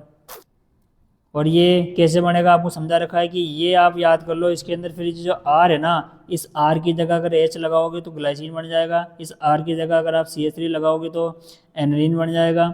And if you change the position of R to CH3 twice CH तो बन जाएगा वेलिन। कर लेना ऐसे इसको। आगे चलते हैं अपन ज्यूटर आयन, बहुत ज़्यादा इंपॉर्टेंट क्वेश्चन है इसको। ज्यूटर आयन कैसे बनता है याद रखना है आपको, इंपॉर्टेंट क्वेश्चन है ज्यूटर आयन का। फिर यहाँ पर ये है ग्लाइसिल एलानिन, ग्लाइसिल एलानिन का स्ट्रक्चर आपको याद रखना है, किस तरीके से बनता है, लिंकेज कैसे होता है, दोनों याद रखनी है आपको यहाँ पर। अब आ जाते हैं फाइबर प्रोटीन में। ये टिक लगा रखा है मैंने, आप इसको अंडरलाइन कर लो। फाइबर प्रोटीन में इसको याद कर लेना, फाइबर प्रोटीन में। अब इम्पोर्टेंट क्वेश्चन आ जाता है डी नेचुरेशन। ठीक है, प्रोटीन का डी नेचुरेशन क्या होता है, what is the denaturation of protein, याद रखना है आपको। इस पैराग्राफ को यहाँ से यहाँ तक टिक लगा लो और इसके बाद भी यहाँ से यहाँ तक इसको टिक लगा लो। फिर ये क्वेश्चन के आंसर स्टूडेंट्स कर लेना, गूगल कर लेना, बताने का टाइम नहीं है। ये दोनों क्वेश्चन आपको करने हैं। ये तो नीचे वाला तो बहुत ही ज़्यादा इंपॉर्टेंट है कि अंडे के अंदर जो पानी है वो कहाँ चला जाता है उबालने के बाद में।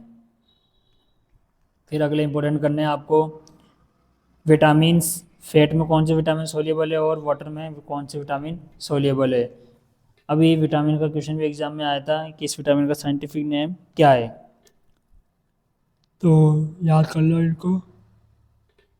वैसे विटामिन का साइंटिफिक नेम तो अपने कोर्स में भी नहीं है, वो ज़बरदस्ती पूछ लेते हैं बिना आउट ऑफ कोर्स।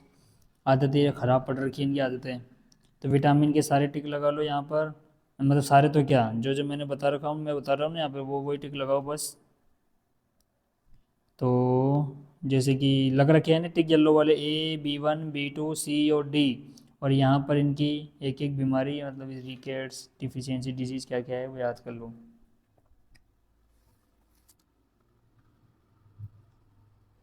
विटामिन के क्या करता है, इंक्रीज ब्लड क्लॉटिंग करता है, इसको भी टिक लगा लो।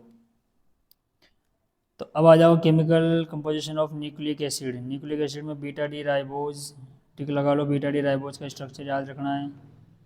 उसके बाद आ जाओ नीचे नीचे यहाँ पर डीएनए के टाइप्स, आरएनए के टाइप्स, सॉरी आरएनए के टाइप्स याद रख लो, 5 टाइप्स आरएनए के, टिक लगा लो इनको। उसके बाद ये लगाओ why can not vitamin C be stored in our body, क्यों स्टोर नहीं हो सकता, क्योंकि यूरिन के साथ निकल जाता है। दी एंड स्टूडेंट्स, पूरे कोर्स हो चुका है आपका इंग्लिश मीडियम का। तो जो जो टिक लगाया उम्मीद है आप अच्छे से स्कोर करके आओगे।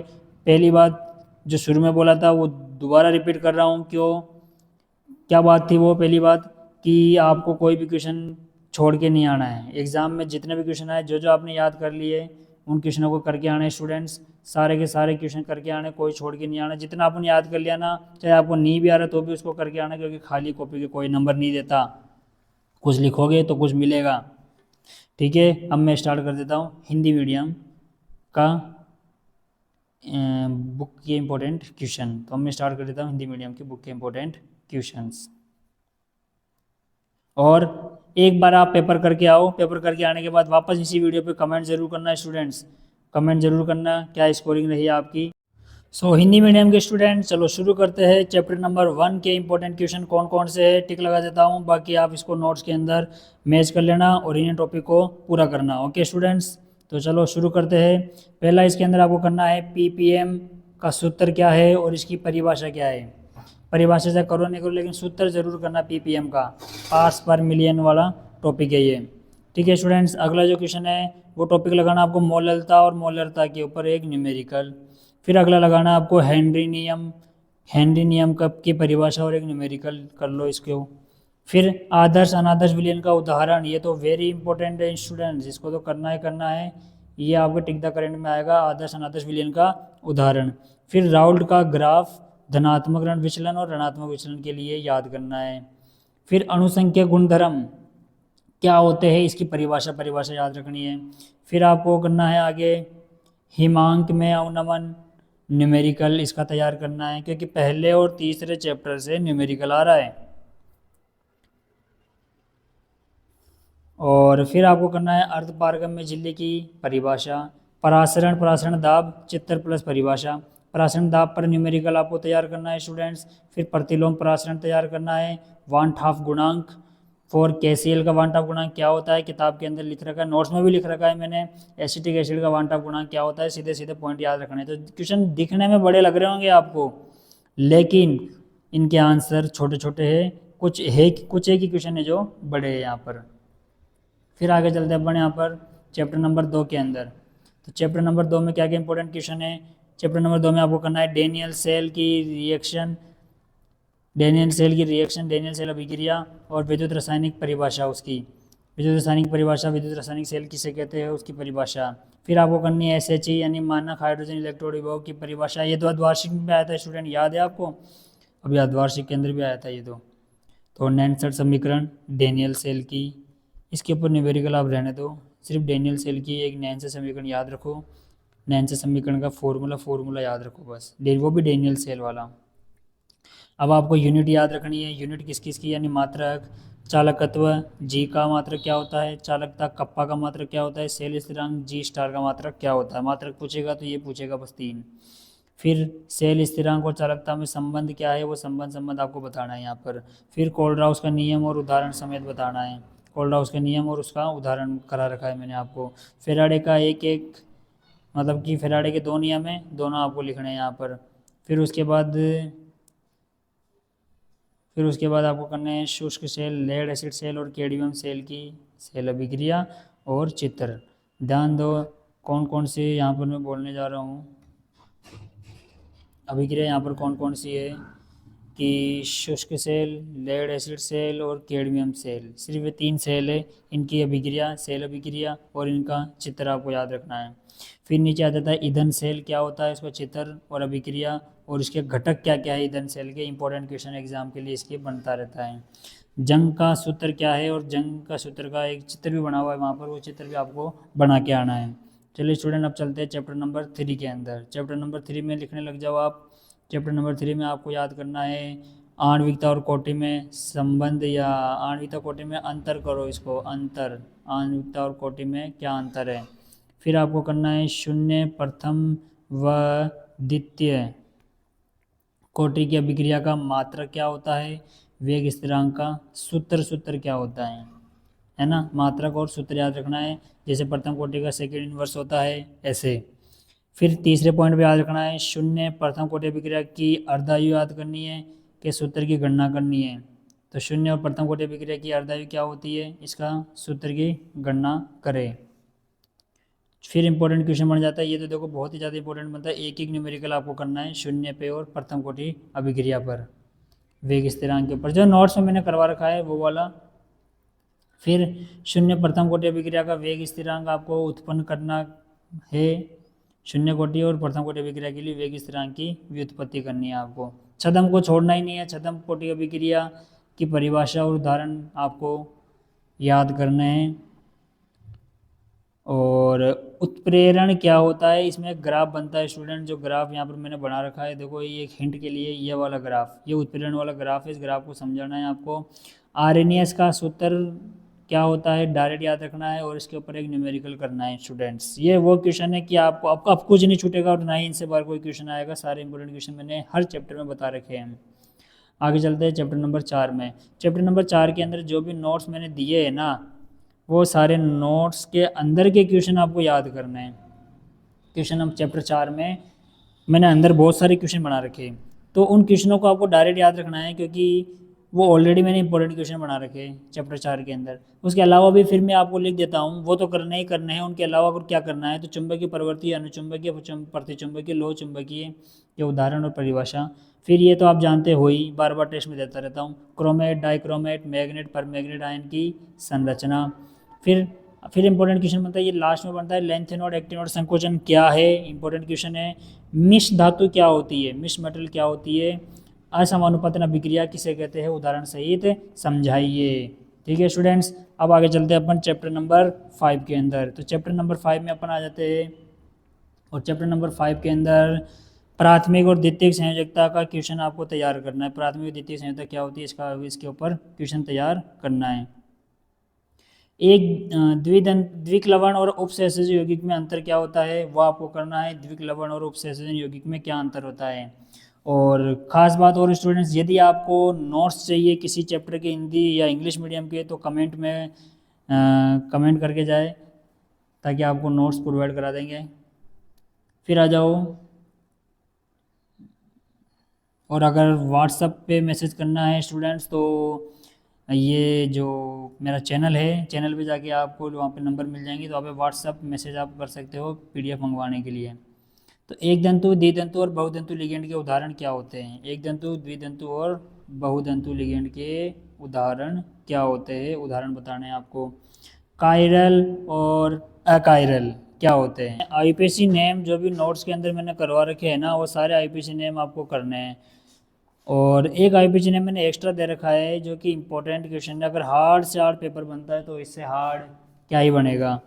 तो ये क्वेश्चन देखो आप, इसका नाम है diammine silver first dicyanido argentate, इसका आंसर रहेगा। अगर ये आईपीसी नेम पूछता है आपसे, इसको अलग से याद कर लेना।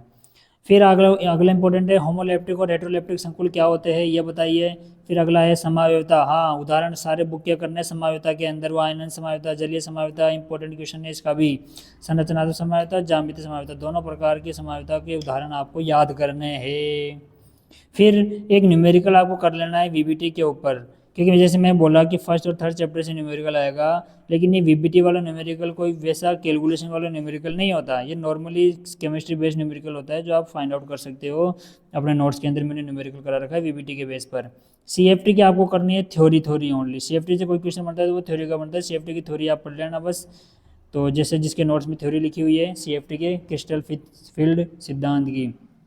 चलो अब आप लोग क्या करो, सेकंड बुक ओपन कर लो। सेकंड बुक के अंदर जैसे जैसे मैं अंडरलाइन करवा रहा हूँ वैसे वैसे आप अंडरलाइन करते जाना इसके अंदर। सेकंड बुक के अंदर चैप्टर नंबर 6 पहले ओपन कर लो और आ जाओ पेज नंबर 164 जिसके पास न्यू किताब है, वरना टॉपिक के अकॉर्डिंग आप मैच कर लो जो भी टॉपिक मैं बोलने जा रहा हूँ। चलो स्टूडेंट्स अब आगे चलते हैं अपन, यहाँ पर आ जाता है एलिलिक हैलाइड, बेंजिलिक हैलाइड, टिक लगाते जाना स्टूडेंट्स। इसके अंदर आपको सिर्फ और सिर्फ परिभाषा पढ़नी है कि क्या होता है एलिलिक हैलाइड, क्या होता है बेंजिलिक हैलाइड। इनका एग्जांपल आप देखो तो देख लेना, नहीं तो परिभाषा करके ले आना बस। इसी तरीके से आगे वाइनिलिक हैलाइड परिभाषा, ऐसे ही एरिल हैलाइड और इसकी परिभाषा। उसके बाद आगे आ जाओ सीधे सीधे। ये एक टेबल टिक लगाओ स्टूडेंट, मतलब कि आईपीसी की टेबल है, यहाँ से कोई क्वेश्चन छूट नहीं जाए, क्योंकि आईपीसी का क्वेश्चन वैसे जहाँ तक संभव है आएगा ही नहीं आईपीसी का क्वेश्चन नॉर्मल आईपीसी का सेकंड बुक से। फिर भी आ जाए तो एक बार ये टेबल आप जरूर याद कर लेना, इस टेबल से क्वेश्चन यहाँ पर बन जाएंगे। ठीक है स्टूडेंट्स आगे चलते हैं तो यहाँ पर आपको ये 3 रिएक्शन टिक लगानी है। यहाँ पर ये जो पहली रिएक्शन है ये बताते हैं ग्रो प्रोसेस, आपको पढ़ाया था मैंने क्लास के अंदर। और ये दूसरी जो रिएक्शन है लाल फॉस्फोरस की उपस्थिति में है। और ये जो तीसरी रिएक्शन है यहाँ पर ये है डार्जन प्रक्रम। तो बता दिया मैंने, सुन लेना आप ध्यान से, अगर नोट से करना चाहो तो टॉपिक मैंने बोल दिया। ये ग्रो प्रक्रम है, ये लाल फॉस्फोरस है और ये है डार्जन प्रक्रम। ठीक है स्टूडेंट्स आगे चलते हैं, पेज पलट लो। अब यहाँ पर ये है एल्किल हाइड्रोकार्बन से आपको बनाना है, हाइड्रोकार्बन से आपको बनाना है एल्किल हैलाइड। तो कैसे बनाएंगे, तो आप क्लोरीन डालेंगे प्रकाश की उपस्थिति में, ये बन जाएगा। तो ये आपको रिएक्शन कैसे पूछेगा, ये बोलेगा ए और बी बनाकर कि रिएक्शन को कंप्लीट करो। फिर ये नेम रिएक्शन तो छोड़नी ही नहीं है, जैसे फिल्केंस्टाइन रिएक्शन आ गई, थ्योरी और रिएक्शन। फिर आ गई आपके स्वार्ज रिएक्शन, थ्योरी पूरी और ये रिएक्शन पूरी। ठीक है स्टूडेंट्स अब आगे आ जाओ। यहाँ पर आ जाती है सेंडमायर रिएक्शन। क्या आ जाती है, सेंडमायर रिएक्शन। तो सेंडमायर रिएक्शन के अंदर एनिलीन से बीडीसी बनाने की रिएक्शन है ये। अब सेंडमायर में क्या होता है, एनिलीन से एल्किल या एरिल हैलाइड कैसे बनाया जाता है ये आपको याद रखना है। अगर इसी की जगह आप के डाल दो तो आयोडोबेंजीन बन जाता है, दोनों याद रखना है आपको एग्जाम के लिए। आगे चलते हैं स्टूडेंट्स, आगे पलटते जाओ और यहाँ पे आ जाओ। एक क्वेश्चन आ गया देखो 6.5 एग्जाम्पल, हेलो एल्केन की रिएक्शन KCN से और AgCN से कराएंगे तो अलग अलग प्रोडक्ट बनते हैं, क्यों, क्योंकि KCN जो होता है वो आयनिक प्रकृति का होता है, AgCN जो है वो सहसंयोजन प्रकृति का होता है। ये आप आंसर इसमें समझा देना, नोट्स में भी समझाया था उस दिन मैंने। और अगला जो टॉपिक है वो है नोट से कर लेना आप चाहो तो इसको, SN1 SN2 रिएक्शन में अंतर याद करना है, मिनिमम 4 अंतर आपको याद होने चाहिए। SN1 SN2 की रिएक्शन के अंतर जो भी नोट्स के अंदर करवाए, जिसके पास नोट्स नहीं है वो गूगल से या खुद के नोट्स में मैच कर ले। इसके 4 अंतर आपको याद करने हैं। SN2 रिएक्शन की उदाहरण भी आपको याद करना है SN2 रिएक्शन का। इसी टाइप से हम आगे चले तो एक अभिक्रिया, एक परिभाषा आती है मेरे पास, प्रतिपन। विन्यास का प्रतिपन क्या होता है ये आपको समझाना है परिभाषा इसकी, तो देख लेना यहीं कैसे स्टार्ट हो रही है परिभाषा, विन्यास का प्रतिपन क्या होता है, छोटा क्वेश्चन ये पूछ सकता है। अब अपन स्टार्ट करते हैं, एक अणुक नाभिक रागीय प्रतिस्थापन SN1 अभिक्रिया। तो SN1 रिएक्शन के अंदर आपको एक एग्जाम्पल तैयार करना है और वो एक एग्जाम्पल आपके पास ये रहा, ये वाला एग्जाम्पल आप तैयार कर सकते हो इसका। और वही अंतर मैंने एक बार कह दिया, SN1 SN2 के अंदर आपको अंतर भी याद करना है। फिर अगला इंपॉर्टेंट क्वेश्चन ये 6.6 से बनता है। भाई हार्ड से हार्ड अगर पेपर बनाता है ना तो यहाँ से क्वेश्चन आ जाता है, लेकिन अगर हार्ड से हार्ड पेपर नहीं बनाता तो ये नहीं भी आएगा। तो आपको अगर हार्ड तैयारी करनी है, पूरे पेपर की तैयारी करनी है, 95 तक की तैयारी करनी है, तो इस क्वेश्चन को भी आप जरूर करना। अब यहाँ पर ये जो नीचे वाला क्वेश्चन है ना स्टूडेंट्स, ये वाला आपको तैयार करना है कि इसको अरेंज करना है सेकेंड 6 पॉइंट। देखो मैं दोबारा इसको इरेज करके कर देता हूँ एक बार वापस। तो अब देखो यहाँ पर 6.7 का सेकंड पार्ट आपको तैयार करना है। इसके अंदर आपको अभिक्रियाशीलता SN1 और SN2 की गतिशीलता के क्रम में पहचाननी है। तो यह आंसर आपके पास लिखा हुआ है, इसको पढ़ लेना स्टूडेंट, सेकंड का आंसर। आगे चलते हैं, कायरल अकायरल किसे कहते हैं, कायरल का एग्जाम्पल बताइए, बिल्कुल करना इसको। फिर आगे चलते हैं, रेशमीकरण किसे कहते हैं, नोट्स के अंदर एज इट इज लिखा हुआ है, यहाँ से भी याद कर सकते हो। फिर पेज पलटते जाओ, अगला टॉपिक आ जाता है अपने पास में, ये पेज नंबर में आ गया हूँ स्टूडेंट्स, यहाँ पर है 186 पेज नंबर। और टॉपिक टॉपिक जो बोलने जा रहा हूँ वो है कि 623 केल्विन टेम्परेचर और 300 एटीएम प्रेशर हो, यहाँ पर मैं क्लोरोबेंजीन की रिएक्शन कराता हूँ तो मुझे फिनॉल मिल जाता है स्टूडेंट्स। ये फिनॉल प्राप्त करने की बहुत ही सस्ती रिएक्शन है। आगे चलते हैं, आगे चलने के बाद अब आपको थोड़ी ज़्यादा ही आगे आ जाना है और यहाँ पे इंपॉर्टेंट क्वेश्चन आ जाता है। अब अपना Wurtz Fittig reaction, page number आ गया मेरा स्टूडेंट 190 पे। तो वुड्स फिटिंग रिएक्शन आपको याद रखनी है, पूरा डेफिनेशन विथ एग्जांपल, और फिटिंग रिएक्शन भी डेफिनेशन विथ एग्जांपल बनाने के लिए भी एग्जाम में आ जाती है। अब आ जाते हैं अपन क्लोरोफॉर्म। तो क्लोरोफॉर्म का टॉपिक के अंदर कि क्लोरोफॉर्म का उपयोग कहाँ किया जाता है, तो फ्रीऑन गैस बनाने में क्लोरोफॉर्म का यूज़ किया जाता है, जो R22 कहलाती है। और क्लोरोफॉर्म को आप अगर प्रकाश की उपस्थिति में रख देते हो तो ये फॉस्जीन बना लेता है, जो कि एक विषैली गैस है। तो ये छोटा क्वेश्चन यहाँ से बना सकता है कि क्लोरोफॉर्म को प्रकाश की उपस्थिति में रखेंगे तो कौन सी गैस बनेगी, फॉस्जीन गैस बनेगी। स्टूडेंट ध्यान रखना इस क्वेश्चन का, ठीक है स्टूडेंट्स। आगे चलते हैं, फ्रेऑन। तो फ्रेऑन CF2Cl2 का नाम क्या है, या आपको इस यही नहीं, इसके अलावा 3-4 एग्जाम्पल मैंने नोट्स के अंदर करवाए स्टूडेंट्स से। फ्रेऑन का एग्जाम्पल आपको 3-4 मैंने नोट्स के अंदर करवाए हैं, उनको भी आपको तैयार करने ही करने हैं। अब आ जाओ DDT का पूरा नाम। तो DDT का पूरा नाम आपको याद रखना है और DDT का स्ट्रक्चर आपको याद रखना है, ठीक है स्टूडेंट्स। आगे चलते हैं, अगले चैप्टर पे आ जाओ, अब सीधे यहाँ रुकने की कोई ज़रूरत नहीं है। चैप्टर नंबर 7 पे आ गया अपन। चैप्टर नंबर 7 के अंदर चलते जाओ चलते जाओ चलते जाओ, शुरुआत में फालतू बात। अब आगे आ जाओ, यहाँ पर एक IPC की टेबल मिलेगी 7.1, इसके अंदर आपको IPC के टॉपिक्स याद कर लेने, प्रैक्टिस कर लेनी है, फिर भी आएगा तो इसमें से आ जाएगा, वरना नहीं आएगा, क्योंकि IPC के क्वेश्चन बहुत ही कम चांस है यहाँ से बनने के। IPC के क्वेश्चन अगर बनेंगे तो चैप्टर नंबर 5 से बन जाएंगे, इससे कोई ज़रूरत नहीं है। तो फिर भी आप एक बार अगर प्रैक्टिस करनी है तो इसको कर लेना, IPC की प्रैक्टिस। लेकिन ये जरूर करना है स्टूडेंट, ये तो आज पूछते ही अपने पास एग्जाम में, क्रिसोल का IPC name structure, Meta ortho cresol para cresol का IPC नेम और स्ट्रक्चर। इसी तरह से catechol IPC name structure, resorcinol, hydroquinone या क्विनोल का स्ट्रक्चर और IPC नेम करने ही करने, इसको बिल्कुल भी नहीं छोड़ना स्टूडेंट इसको। फिर आगे चलते हैं, अपन पास ये आ जाती है मेथेनॉल, फिनॉल और मेथॉक्सी मेथेन, तीनों के स्ट्रक्चर आपको करने ही करने हैं। और एल्कोहलों में बंध कोण का मान 109.28 डिग्री होता है, ये पूछेगा नहीं, लेकिन ये अंडरलाइन क्यों करवाई मैंने, क्योंकि 108.9 डिग्री इसमें होता है, 109 डिग्री इसमें होता है और 111.7 डिग्री इसमें होता है। ये कंपेयर करने के लिए है कि 109 से इधर कम होता है, इसमें 109 से इसमें ज़्यादा, इसमें भी कम होता है 109 ये, और ये 109 से थोड़ा ज़्यादा होता है 111.7 डिग्री। स्ट्रक्चर आपको याद रखना है, सीधा बोल देगा एग्जाम में कि फिनॉल में आबंध कोण का चित्र बनाइए, मेथोक्सीमेथेन में आबंध कोण का चित्र बनाइए। चलो आगे चलते हैं स्टूडेंट्स, अब आ जाते हैं वेरी इंपॉर्टेंट टॉपिक्स पे। इसका नाम है हाइड्रोबोरोन ऑक्सीकरण। नोट्स के अंदर बहुत ही ईजी मेथड से मैंने इसको सिखाया है आपको, नोट्स के अंदर बहुत ही ज़्यादा इजी मेथड से आपको ये मैंने सिखाया है, तो वहाँ से आप इसको कर लेना। यहाँ से जिसके पास नोट्स नहीं है यहाँ से भी कर सकते हो। आगे आ जाओ, एल्डिहाइड कीटोन के अपचयन के द्वारा आप क्या क्या बना सकते हो। तो एल्डिहाइड का जब अपन अपचयन करते हैं तो एल्कोहल बनता है, कीटोन का अपचयन करते हैं तो 2 डिग्री एल्कोहल बनता है।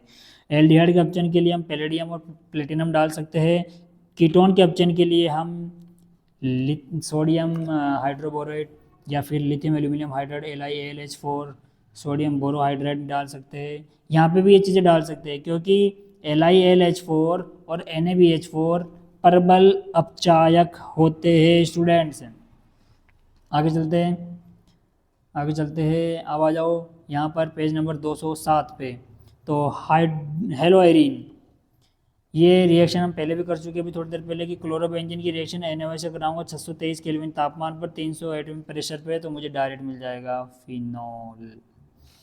आप इस HCl को एक काम करो, यहाँ पर लिख लो HCl को, ताकि NaOH और HCl एक साथ हो जाए और आप डायरेक्ट क्लोरोबेंजीन से फाइनल प्रोडक्ट बना दो एल्को फिनॉल। ठीक है स्टूडेंट्स, ऐसे डायरेक्ट याद कर सकते हो इस टॉपिक को। अगला इंपॉर्टेंट क्वेश्चन बनता है अपना, एनिलीन की रिएक्शन से बनाओ आप फिनॉल। एनिलीन की रिएक्शन से आपको बनानी है फिनॉल, इसके अंदर डालना है आपको नाइट्रस अम्ल NaNO2 प्लस HCl। ये बनाएगा पहले BDC, फिर बना देगा फिनॉल। फिर ये तो प्यारा दुलारा अपना क्वेश्चन है, ये तो क्यूमीन। क्यूमीन से अपन को बनाना है फिनॉल, 10 बार करा चुका हूँ क्लास के अंदर। क्यूमीन से फिनॉल, क्यूमीन से फिनॉल कैसे बनाई जाती है, रिएक्शन को याद रखना है। आगे आ जाओ, पेज नंबर 210 पे आ चुका हूँ। पेज नंबर 210 पे ये उदाहरण है 7.3 कि इनको जमाना है बढ़ते हुए क्वथनांकों के क्रम में आपको जमाना है। कर लेना स्टूडेंट, छोड़ना नहीं है इसको भी। आगे चलते हैं।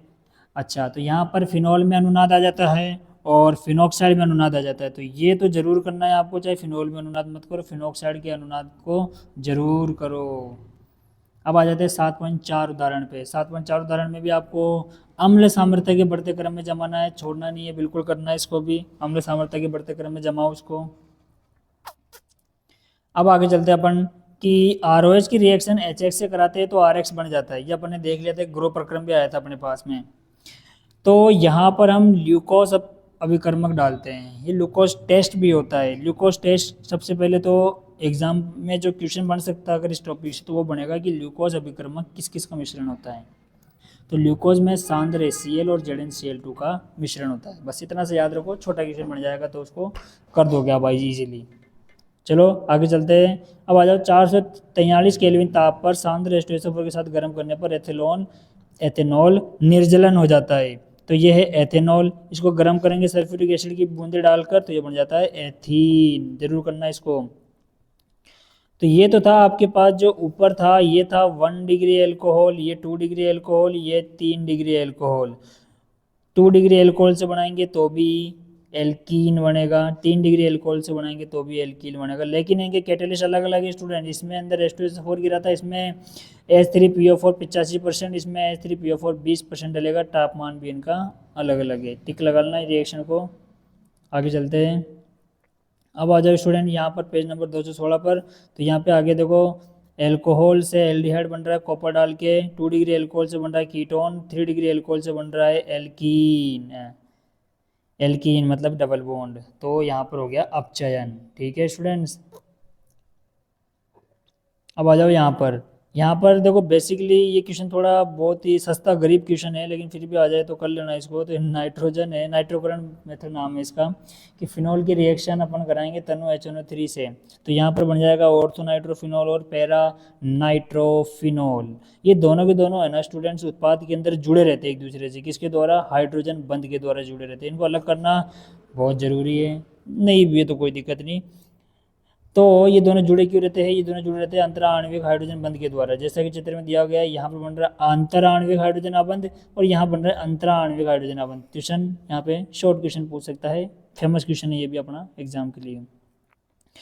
और पिक्रिक को तो भूल ही कैसे सकते हैं, ये आ गया अपना पिक्रिक अम्ल।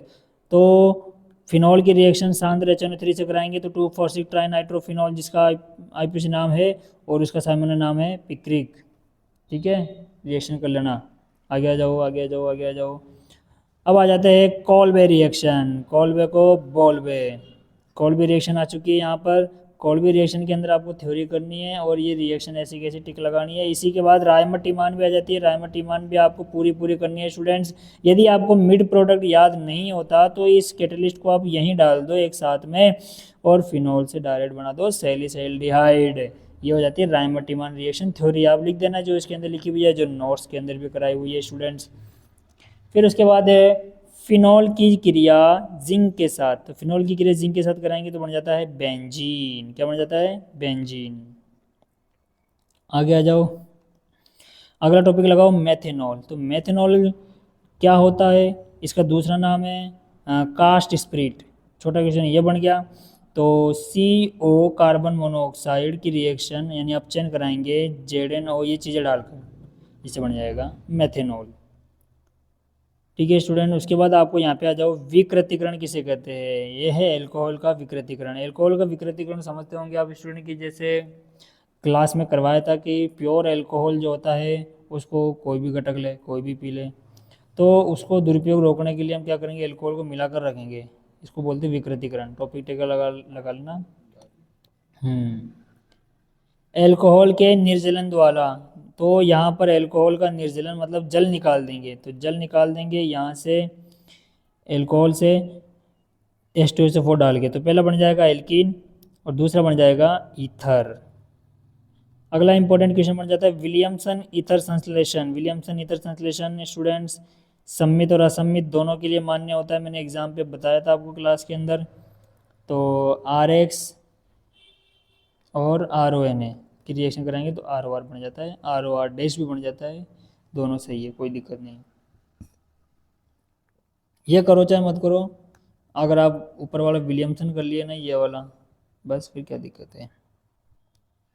आगे चलते हैं, अब मैं आ चुका हूँ पेज नंबर 223 पे। तो यहाँ पर है इथरो में CO का अबंध विदलन, तो ROR की रिएक्शन HX से कराऊंगा तो RX बनेगा, एल्कोहल की रिएक्शन HH से कराऊंगा तो भी RX बनेगा, दोनों इंपॉर्टेंट है। यहाँ पर मैं एल्किल फेनिल ईथर की रिएक्शन HX से कराऊंगा तो फिनॉल बनता है स्टूडेंट, ध्यान रखना, और एल्किल हैलाइड अलग निकल जाता है।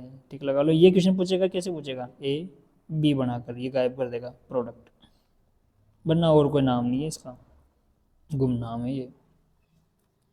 आगे आ जाओ स्टूडेंट्स, इलेक्ट्रॉन डाई की प्रतिस्थापन अभिक्रिया, ईथर का अनुनाद आपको तैयार करना है, बिल्कुल आना चाहिए ईथर में अनुनाद। और ईथर में हेलोजन क्या होता है? ईथर में हेलोजन ये होता है कि ब्रोमीन जल से आप क्रिया कराते हो तो पैरा ब्रोमो और ऑर्थोब्रोमो एनिसोल प्राप्त हो जाता है। बस बस कुछ नहीं करना है, सब गरीबों की क्वेश्चन है, चैप्टर खत्म। तो अब हम आ जाते हैं नेक्स्ट चैप्टर पे, चैप्टर नंबर है 8। बंद करो इस चैप्टर को, बहुत हो गया इसका, चैप्टर नंबर आ जाओ 8 पे। तो आ गए स्टूडेंट आप लोग चैप्टर नंबर 8 के अंदर। चैप्टर नंबर 8 के अंदर देखो, यहाँ पर आ जाओ पेज नंबर 2, 3, 4, बिल्कुल। तो यहाँ पर टिक लगाओ, वेनिलीन, सैलिसल्डिहाइड और सिनेमेल्डिहाइड, जी हाँ सिनेमेल्डिहाइड, टिक लगा लो। इनका स्ट्रक्चर क्या होता है डायरेक्ट आपको याद रखना है, ठीक है स्टूडेंट्स। आगे आ जाओ, आगे आ जाओ, आगे आ जाओ, आगे आ जाओ। अब आ जाओ पेज नंबर 237 के अंदर आपको याद रखना है कार्बोनिल समूह का चित्र, एग्जाम में आ चुका है 2 बार। कार्बोनिल समूह का चित्र आपको याद रखना है, 3 याद रखो, 3 याद रख लो, 1 याद रखो, 1 याद रख लो। और आगे चलते अपन यहाँ पर, अब आ जाते हैं यहाँ पर, इसका नाम है very very important, Rosenmund reaction, Rosenmund अपचयन थ्योरी अभिक्रिया, इसी प्रकार स्टीफन रिएक्शन थ्योरी अभिक्रिया, ठीक है स्टूडेंट्स। उसके बाद नीचे आ जाते हैं एल्किल साइनाइड की reaction die isobutyl aluminium hydride की प्रेजेंस में करवाई जाए तो एल्डिहाइड बन जाता है, एल्किल एल्डिहाइड, सिंपल, याद रखना इस टॉपिक को। आगे चलते हैं क्रोमिल क्लोराइड के उपयोग से, तो टोलुइन की रिएक्शन क्रोमिल क्लोराइड से करवाएंगे तो बीच का प्रोडक्ट क्रोमियल संकुल बनता है, ये चाहे याद करो चाहे मत करो, लेकिन आप सीधे ये बना दो बेंजल्डिहाइड। तो आपको क्या देगा एग्जाम के अंदर, ईटाड अभिक्रिया समझाइए, बिल्कुल स्टूडेंट इस नाम से देगा क्वेश्चन को, ये किस नाम से, ईटाड अभिक्रिया समझाइए, ये देखो ईटाड अभिक्रिया, ठीक है स्टूडेंट्स, याद रखना इसको, ईटाड अभिक्रिया को, वेरी फेमस रिएक्शन। अब आ जाओ अगली फेमस रिएक्शन गाटरमान कोक अभिक्रिया। अरे ये वो चीज़ें पढ़ा रहा हूँ जो एग्जाम में आएगी मात्र, ये जो पेज नंबर है ना, ये पेज नंबर 238 से लेकर 238 से लेकर ये 4 पेज याद कर लो, एक क्वेश्चन जरूर मिलेगा ही मिलेगा, गारंटी इस चीज़ की आपके DR AK सर की। चलो आगे चलते हैं, गाटरमान कोक अभिक्रिया लगा लो, गाटरमान कोक अभिक्रिया के अंदर बेंजीन से बेंजेल्डिहाइड बन जाएगा COHCl डाल के, ठीक है स्टूडेंट्स। आगे चलते हैं acyl chloride, acyl chloride reaction tick लगा लो स्टूडेंट्स, इंपॉर्टेंट रिएक्शन है ये भी। अब आगे चलते आगे चलते आगे चलते आगे चलते यहाँ पे आ जाओ कि कार्बोनिल ग्रुप के अंदर न्यूक्लियोफाइल अटैक ऊपर से क्यों करता है, डायग्राम बनाओ इसका, ठीक है स्टूडेंट, मतलब कि हिंदी में समझा रहा हूँ, सॉरी। तो कार्बोनिल ग्रुप के अंदर जो नाभिक अटैक करता है वो सामने से क्यों नहीं करता, चित्र बनाना है इसका आपको। ठीक है स्टूडेंट्स, आगे आ जाओ आगे आ जाओ आगे आ जाओ आगे आ जाओ। अब पेज नंबर आ जाते हैं 244 पे। 244 के अंदर वेरी वेरी इंपॉर्टेंट, 244 इंपॉर्टेंट है, छोड़ना नहीं है इस पेज नंबर को। गोला गोला गोला गोला आएगा यहाँ से क्वेश्चन, जहाँ तक पूरा संभव है। अगर आगे से नहीं आता तो यहीं से आएगा फिर वो। तो एथिलीन ग्लाइकोल कीटल बनाने की रिएक्शन, या फिर इसको गायब कर देगा ए और बी में। प्रोडक्ट बताओ क्या बनेगा इन दोनों की रिएक्शन करवाने से। ठीक है, तो ये जो बॉक्स बनाया हूँ इसको याद रखना है। अब अपन बात करते हैं ये वाली। इसके अंदर देखो शिव शारक तो बोर्ड में कई बार पूछा जा चुका है, और अपने इसका ओरल टेस्ट भी कई बार आ चुका है। तो ऊपर जो रिएक्शन दी हुई है कि कार्बोनिल की रिएक्शन NH2 से करवाते हैं, तो यहाँ पर जेड इस तरीके से जुड़ जाता है। अब ये जेड क्या है, तो जेड अगर यहाँ पे H है तो ये बना लेता है इमीन। जेड अगर यहाँ पर R है तो ये बना लेता है शिव शारक या प्रतिस्थापित इमीन। जेड अगर OH है तो यहाँ बना लेता है ऑक्सीम। जेड अगर NH2 है तो बना लेता है हाइड्रोजन। घूम गया स्टूडेंट्स एक बार। चलो अगले पेज पे आ जाते हैं। अब मैं आ गया हूँ पेज नंबर स्टूडेंट कितने पे 245, पेज नंबर 245 पे आ जाओ स्टूडेंट्स। और यहाँ पर अब आप देख रहे हो वेरी इंपॉर्टेंट क्वेश्चन एग्जाम के लिए, क्लीमेंशन अपचयन, क्या नाम है इसका, क्लीमेंशन अपचयन और वोल्फ किशनर अपचयन, दोनों के दोनों करने हैं आपको। एग्जाम्पल और अभिक्रिया थ्योरी भी करनी है इसकी। अच्छा, टोलेन परीक्षण क्या होता है आपको लिखना है पूरा। टोलेन परीक्षण और पूरा इसकी जो है अभिक्रिया टोलेन परीक्षण की। इसी तरह से फेलिंग विलयन कैसे बनाया जाता है, फेलिंग परीक्षण कैसे करते हैं, लाल भूरा अवक्षय प्राप्त होता है, याद रखना है इसको। और यहाँ पे सिल्वर की परत बन जाती है। ठीक है, दोनों याद रखने हैं। आगे चलो आगे चलो आगे चलो। तो आगे आ जाता है वेरी इंपॉर्टेंट क्वेश्चन, ये तो द्वादशी में भी आ चुका है और यह हाईलाइटेड क्वेश्चन है स्टूडेंट, वेरी फेमस। एल्डोल संघनन क्या होता है, एल्डोल अभिक्रिया को समझाइए। और ये इसके अभिक्रिया हो गई। इसी प्रकार से आप कोई करना है क्रॉस एल्डोल संघनन क्या होता है, इसकी अभिक्रिया को समझाइए। इस प्रकार से इसकी ये अभिक्रिया हो गई। अब आ जाओ केनिजारो, किधर निजारो, केनिजारो। तो केनिजारो रिएक्शन कर लो और ये इसकी अभिक्रिया कर लो, थ्योरी लिख देना। इंपॉर्टेंट क्वेश्चन है यार स्टूडेंट, इतने याद कर लोगे तो अब कुछ बार नहीं आएगा बस। अब आगे जाता है कार्बोक्सिलिक समूह, मतलब कि मैंने आपको बताया था कि ये चैप्टर आपको 2 पार्ट में करना है, जैसे कि एल्डिहाइड और कीटोन। जो बच्चे एल्डिहाइड कीटोन दोनों कर लेते हैं उनको कार्बोक्सिलिक एसिड का पार्ट नहीं करना। और वैसे भी आपको एल्डिहाइड और कीटोन ही करने हैं, ये करना भी नहीं है। तो एल्डिहाइड कर लो और ये कीटोन वाला टॉपिक कर लो। ओके स्टूडेंट्स, इस चैप्टर में अब आगे मैंने कुछ भी टिक नहीं लगाया, 1-2 टॉपिक टिक लगाया है जो आपको फिर भी करने हैं, तो वो आप कर सकते हो। जो कि मैं टॉपिक जो बताने जा रहा हूँ वो शायद आगे हमने लगे हुए होंगे, क्योंकि ये टॉपिक ऑप्शनल आएगा 4-4 नंबर का। तो आप पूरा करो तो भी 4 आएंगे, आधा करो तो भी 4 आएंगे। अब आ जाते हैं अपन यहाँ पर वी कार्बोक्सिलीकरण अभिक्रिया। इसी टॉपिक की इसी चैप्टर के अंदर अगर आपको एक्स्ट्रा में करना है तो वी कार्बोक्सिलिक अभिक्रिया कर लो और हेलोजन अभिक्रिया कर लो। हेल फोलार्ड जेलिन्स की अभिक्रिया वेरी फेमस रिएक्शन है ये, जिसके अंदर ये रिएक्शन भी करनी है आपको। ठीक है स्टूडेंट्स, चलो दी एंड। अब आ जाओ चैप्टर नंबर 9 के अंदर। चैप्टर नंबर 9 के अंदर आपको शुरुआत करनी है इंपॉर्टेंट क्वेश्चंस की इस डायग्राम से। ट्राई मेथिलामीन जिसकी पीरियड में आकृति होती है बनाकर दिखाइए, एग्जाम में सीधे सीधे पूछ लेगा। 1 degree amine, 2 degree amine, 3 degree amine क्या होता है, ये आपको बेसिक के लिए याद रखना है। एग्जाम में नहीं आएगा लेकिन बेसिक के लिए याद रखना है, क्योंकि आगे की रिएक्शन तभी आएगी जब आपको ये पता होगा 1 डिग्री 2 डिग्री और 3 डिग्री क्या होते हैं। अब आ जाओ यहाँ पर नाइट्रो यौगिकों का अपचयन। नाइट्रो यौगिकों का अपचयन जो होता है, नाइट्रो यौगिकों का अपचयन पैलेडियम डालकर हम बना सकते हैं एनिलीन। अच्छा, एनिलीन बनाने की रिएक्शन है तो नाइट्रो यौगिकों का अपन एसएन और एसीएल डाल दो तब भी आप एनिलीन बना लोगे बेंजीन के साथ NH2। ठीक है स्टूडेंट्स, आगे चलते हैं, अगला इंपॉर्टेंट क्वेश्चन लाते हैं। अगला इंपॉर्टेंट क्वेश्चन आ जाता है अब आपके पास ये नाइट्राइलों का अपचयन। नाइट्राइलों का अपचयन, तो RCN की रिएक्शन का अपचयन करा दो, RCH2NH2 बन जाता है। इसमें एल्किल श्रृंखला का आरोहण हो जाता है, एसेंट हो जाता है, मतलब एक कार्बन ज़्यादा यहाँ पे प्राप्त हो जाता है। फिर यहाँ पर एमाइडो का रिडक्शन कराओगे आप तो एल्किल एमीन प्राप्त हो जाता है। एमाइड RCONH2 होता है, इसमें लिथियम एल्यूमिनियम हाइड्राइड डाल दो, RCH2NH2 प्राप्त हो जाएगा। अब आ जाओ गैब्रियल थेरीमाइड, बड़ा भाई आ गया भाई मार्केट में। तो गैब्रियल थेरीमाइड संश्लेषण है, इतनी बड़ी रिएक्शन है, इसकी याद करनी है, एग्जाम के लिए इंपॉर्टेंट है। और ये इसकी थ्योरी और जब बड़ा भाई आ गया तो छोटा भाई भी साथ साथ चलेगा। ये देखो हाफ मान ब्रोमाइड निम्नीकरण बिल्कुल करनी है स्टूडेंट, छोड़ना भी नहीं है हाफ मान ब्रोमाइड निम्नीकरण अभिक्रिया को। अब यहाँ पे आ जाओ, ये टॉपिक मैंने इसलिए लगाया क्योंकि इस चैप्टर के अंदर जो है एग्ज़ाम में ये पूछता है कि इससे ये बनाओ, बेंजीन से एन बनाओ, इससे ये बनाओ, उससे वो बनाओ, मजाक लगा रखा है हैं। तो देखो पूछेगा तो पूछेगा, तो आपको ये क्वेश्चन भी करना है कि बेंजीन से एनिलीन कैसे बनाते हैं। और ये क्वेश्चन जरूर नहीं इनमें से पूछे, आपको यहाँ से उठाकर भी पूछ सकता है कि जैसे एमाइड से आपको एल्किलेमिन बनाना है तो कैसे बनाओगे, या हाफमान ब्रोमाइड निम्नीकरण लगाकर आप बनाओगे। ठीक है स्टूडेंट्स, आगे चलते हैं आगे चलते हैं आगे चलते हैं आगे चलते हैं।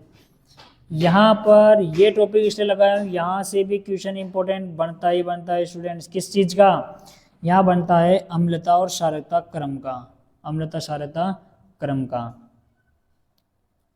अब अम्लता क्षारकता क्रम का क्या होता है यहाँ पर कि जैसे एमिनो में असहभाजी इलेक्ट्रॉन युग्म उपस्थित होते हैं जो लुईस क्षारक की भांति व्यवहार करते हैं, जो केबी और पीकेबी की भांति हम देख सकते हैं। फॉर्मूला याद रखना आपको, pKb equal to minus log केबी।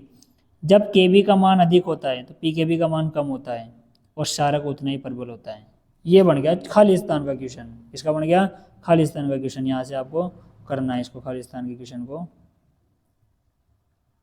ठीक है स्टूडेंट्स, तो क्या लिखा, केबी का मान जब ज़्यादा होगा पीकेबी कम होगा, पीकेबी कम होगा तो क्षारक ज़्यादा होगा, मतलब केबी बढ़ा तो क्षारकता बढ़ेगी, सीधी सी बात है।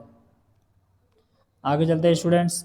अब आ जाता है देखो जलीय विलयन में स्थायित्व का क्रम। जलीय विलयन में 1 डिग्री एल्किलेमिन ज़्यादा स्थायित्व है क्योंकि वो ज़्यादा हाइड्रोजन बंध बनाएगा 3 बार। 2 डिग्री एल्किलेमिन और 3 डिग्री एल्किलेमिन सबसे कम स्थायित्व है जलीय विलयन के अंदर। वेरी ज़्यादा इंपॉर्टेंट क्वेश्चन है। वो सुनो सुनो सुनो दोबारा सुनो, ये देखो जब एथेन एमीन के साथ जुड़ा हुआ हो तो 2 3 1, क्या रखना है 2 3 1 यानी 231। जब मेथेन एमीन के साथ जुड़ा हुआ हो तो आपको याद रखना है 2 डिग्री 1 डिग्री और 3 डिग्री यानी कि 2 1 3। तो हमने इसको याद करवाया था, जब एथेन हो तो 231 और जब मेथेन हो तो 213। फिर आपको इसके बाद जो है एनिलीन में अनुनाद करना है स्टूडेंट्स। एनिलीन में अनुनाद क्या होता है ये टॉपिक रहने देना, ये तो अंडरलाइन करा दी एक्स्ट्रा के लिए। एनिलीन में अनुनाद कर लेना इससे बढ़िया। और ये जरूर करो स्टूडेंट्स क्षारकता का बढ़ता या घटता क्रम। ठीक है स्टूडेंट्स, किस तरीके से हम इसको जमाएंगे जरूर करना है इसको, क्षारकता का बढ़ता और घटता क्रम। अब यहाँ पे आ जाओ carbylamine reaction students. Carbylamine RNH2 की रिएक्शन CH-Cl3 केवल से कराएंगे तो RNC बनता है एल्किल आइसोसाइनाइड। ये भी आपको ABC देगा या फिर कार्बिलेमिन अभिक्रिया देगा, नाम से पूछ सकता है इस नाम से। अब आगे चलते हैं एरोमेटिक एमीन की रिएक्शन NaNO2HCl डालेंगे तो BDC बन जाएगा, HCl निकल जाएगा और H2O ये बन जाएगा BDC। अच्छा स्टूडेंट्स, हमारा प्यारा दुलारा हिंसबर्ग अभिकर्मक न जाने कितनी बार रुलाया इसने एग्जाम के अंदर बच्चों को। तो बेंजीन सल्फोनिल क्लोराइड को बोलते हैं हिंसबर्ग अभिकर्मक, फॉर्मूला आपको याद रखना है। और हिंसबर्ग अभिकर्मक कैसे काम करता है, ये हिंसबर्ग अभिकर्मक जो है 1 डिग्री एमीन को इस ये वाला प्रोडक्ट बना देता है। ठीक है स्टूडेंट्स, चले आगे, चलो आ जाओ ब्रोमिनन। जब एमीन की रिएक्शन करानी, एनिलीन की रिएक्शन ब्रोमीन से कराते हो आप तो 2,4,6 ट्राइब्रोमो एनिलीन बन जाता है। आगे आ जाओ आगे आ जाओ आगे आ जाओ। हाँ, जहाँ पर बात समझ भी नहीं आया या पेज में आपसे मैच नहीं हो तो आप क्या करो, वीडियो को पॉज कर लो, वीडियो को स्लो कर लो। मैं बहुत फास्ट करा नहीं हूँ, मैं बोल रहा ही बहुत फास्ट हूँ, वीडियो को फास्ट करके अपलोड नहीं करा मैंने। आगे आ जाओ, पेज नंबर है मेरे पास 280। 280 पेज नंबर पे आ जाओ। 280 पेज नंबर पे देखो एनिलीन से बना रहा है ज्यूटर आयन, ज्यूटर आयन बना रहा है एनिलीन से, इंपॉर्टेंट टॉपिक है। तो इसके बाद अब आ जाओ आगे, इसके बाद आगे आ जाओ यहाँ पे देखो पेज नंबर हम आ चुके हैं 282 पर। 282 पर लिखा हुआ है सेंडमायर अभिक्रिया, एग्जाम्पल और उदाहरण अभिक्रिया। ठीक है, और गाटरमान अभिक्रिया की परिभाषा और उदाहरण। BDC से आयोडोबेंजीन कैसे बनाए कि ये KI डाल के। उसके बाद आपको करना है BDC से HBF4 डालकर हम बना सकते हैं एरिल फ्लोराइड, है ना, या फिर फ्लोरोबेंजीन। ठीक है स्टूडेंट, अब जो मैंने क्या किया बॉक्स बना कर मैं अब वीडियो में डाल रहा हूँ। तो BDC की रिएक्शन H2O से कराओगे तो फिनॉल बनता है। वेरी इंपॉर्टेंट क्वेश्चन है कि आपको BDC से फिनॉल कैसे बचे भाई, फिनॉल से BDC तो बना लेंगे, फिर BDC से फिनॉल कैसे बनाएंगे वो चीज़ की रिएक्शन नहीं है। ठीक है स्टूडेंट्स, आगे आ जाती है दुनिया की सबसे प्यारी रिएक्शन, युग्मन अभिक्रियाएं। यहाँ पर आपको कलरिंग एजेंट यानी कि रंग बिरंगी नारंगी रंग मिलेगा। एक तो देखो ये रहा नारंगी रंग, एक रहा पीला रंग। इसमें क्या होता है, बीडीसी की रिएक्शन आप फिनॉल से कराओगे तो पैरा हाइड्रोक्सी एजोबेंजीन बनेगा। बीडीसी की रिएक्शन आप एनिलीन से कराओगे तो पैरा एमिनो एजोबेंजीन बनेगा। क्वेश्चन एग्जाम में पूछेगा तो पूरा टॉपिक पूछेगा। अगर कम पूछेगा तो नारंगी रंग का विलयन कौन सा होता है नाम का, पीले रंग का विलयन, पीले रंग का रंजक कौन से नाम का होता है वो याद कर लेना आप। फिर आ जाते हैं पेज नंबर 284 पे। यहाँ पे परिवर्तन करना है 3 मेथिल एनिलीन से 3 नाइट्रोटोलुइन। गूगल पे कहीं पे मिल जाएगा, सर्च करना, लेकिन इतना टाइम खराब मत करना। पहले अगर थ्योरी याद नहीं है तो पहले थ्योरी याद करो बच्चों। हाँ ये तो आप फिर भी नहीं कर पाओगे क्योंकि कैसा भी आ जाए। एक्स्ट्रा अगर कोई क्वेश्चन करना चाहता है, जो बच्चा बिल्कुल ही सारी तैयारी कर लिया, तो उसको एक्स्ट्रा क्वेश्चन ये है इस चैप्टर के अंदर, ये वाले 2 क्वेश्चन ये रहे। चलिए देर ना करते हुए अब स्टार्ट करते हैं चैप्टर नंबर 10। चैप्टर नंबर 10 के अंदर जो पहला पेज आता है अपने पास, पहला पेज है एसिटिक अम्ल। ये कार्बोहाइड्रेट नहीं है, एसिटिक अम्ल है, जबकि रेमनोज जो है वो कार्बोहाइड्रेट है। तो रेमनोज का फॉर्मूला क्या है, फॉर्मूला याद करना है आपको। फिर अगले पेज पे आ जाते हैं मोनोसेक्राइड की परिभाषा उदाहरण, ओलिगोसेक्राइड की परिभाषा और उदाहरण, पॉलीसेक्राइड की परिभाषा और उसका भी उदाहरण आपको याद करना है स्टूडेंट्स। आगे चलते हैं नेक्स्ट पेज 290 पे। सुक्रोज से ग्लूकोज फ्रुक्टोज कैसे बनाएं, उसकी रिएक्शन है ये। अब आगे चलते हैं, ये रिएक्शन 6 रिएक्शन है ये, या आपको मैंने नोट्स के अंदर अच्छे से याद करवाई थी कि बेंजीन में 6 कार्बन की पुष्टि करेंगे तो HI डाल दो, बेंजीन में कार्बोनिल समूह की पुष्टि करेंगे NH2OH डाल दो या एसियन डाल दो। बेंजीन में अब करते हैं एल्डिहाइड समूह की पुष्टि तो ब्रोमीन जल डाल दो, एल्डिहाइड बन जाएगा COOH में। अरे यार सॉरी, ये बेंजीन नहीं है, ये ग्लूकोज है। अब क्या इतना सारा वीडियो बनाते बनाते इस मुंह पे बेंजीन ही जम गया। चलो आगे चलते हैं। ग्लूकोज में अगर आपको 5 OH ग्रुप की पुष्टि करनी है तो एसिटिक एनहाइड्रेट से करा दो, ये प्रोडक्ट बन जाएगा। नोट्स के अंदर सिखा रखा है कैसे बनता है। ग्लूकोज के अंदर आपको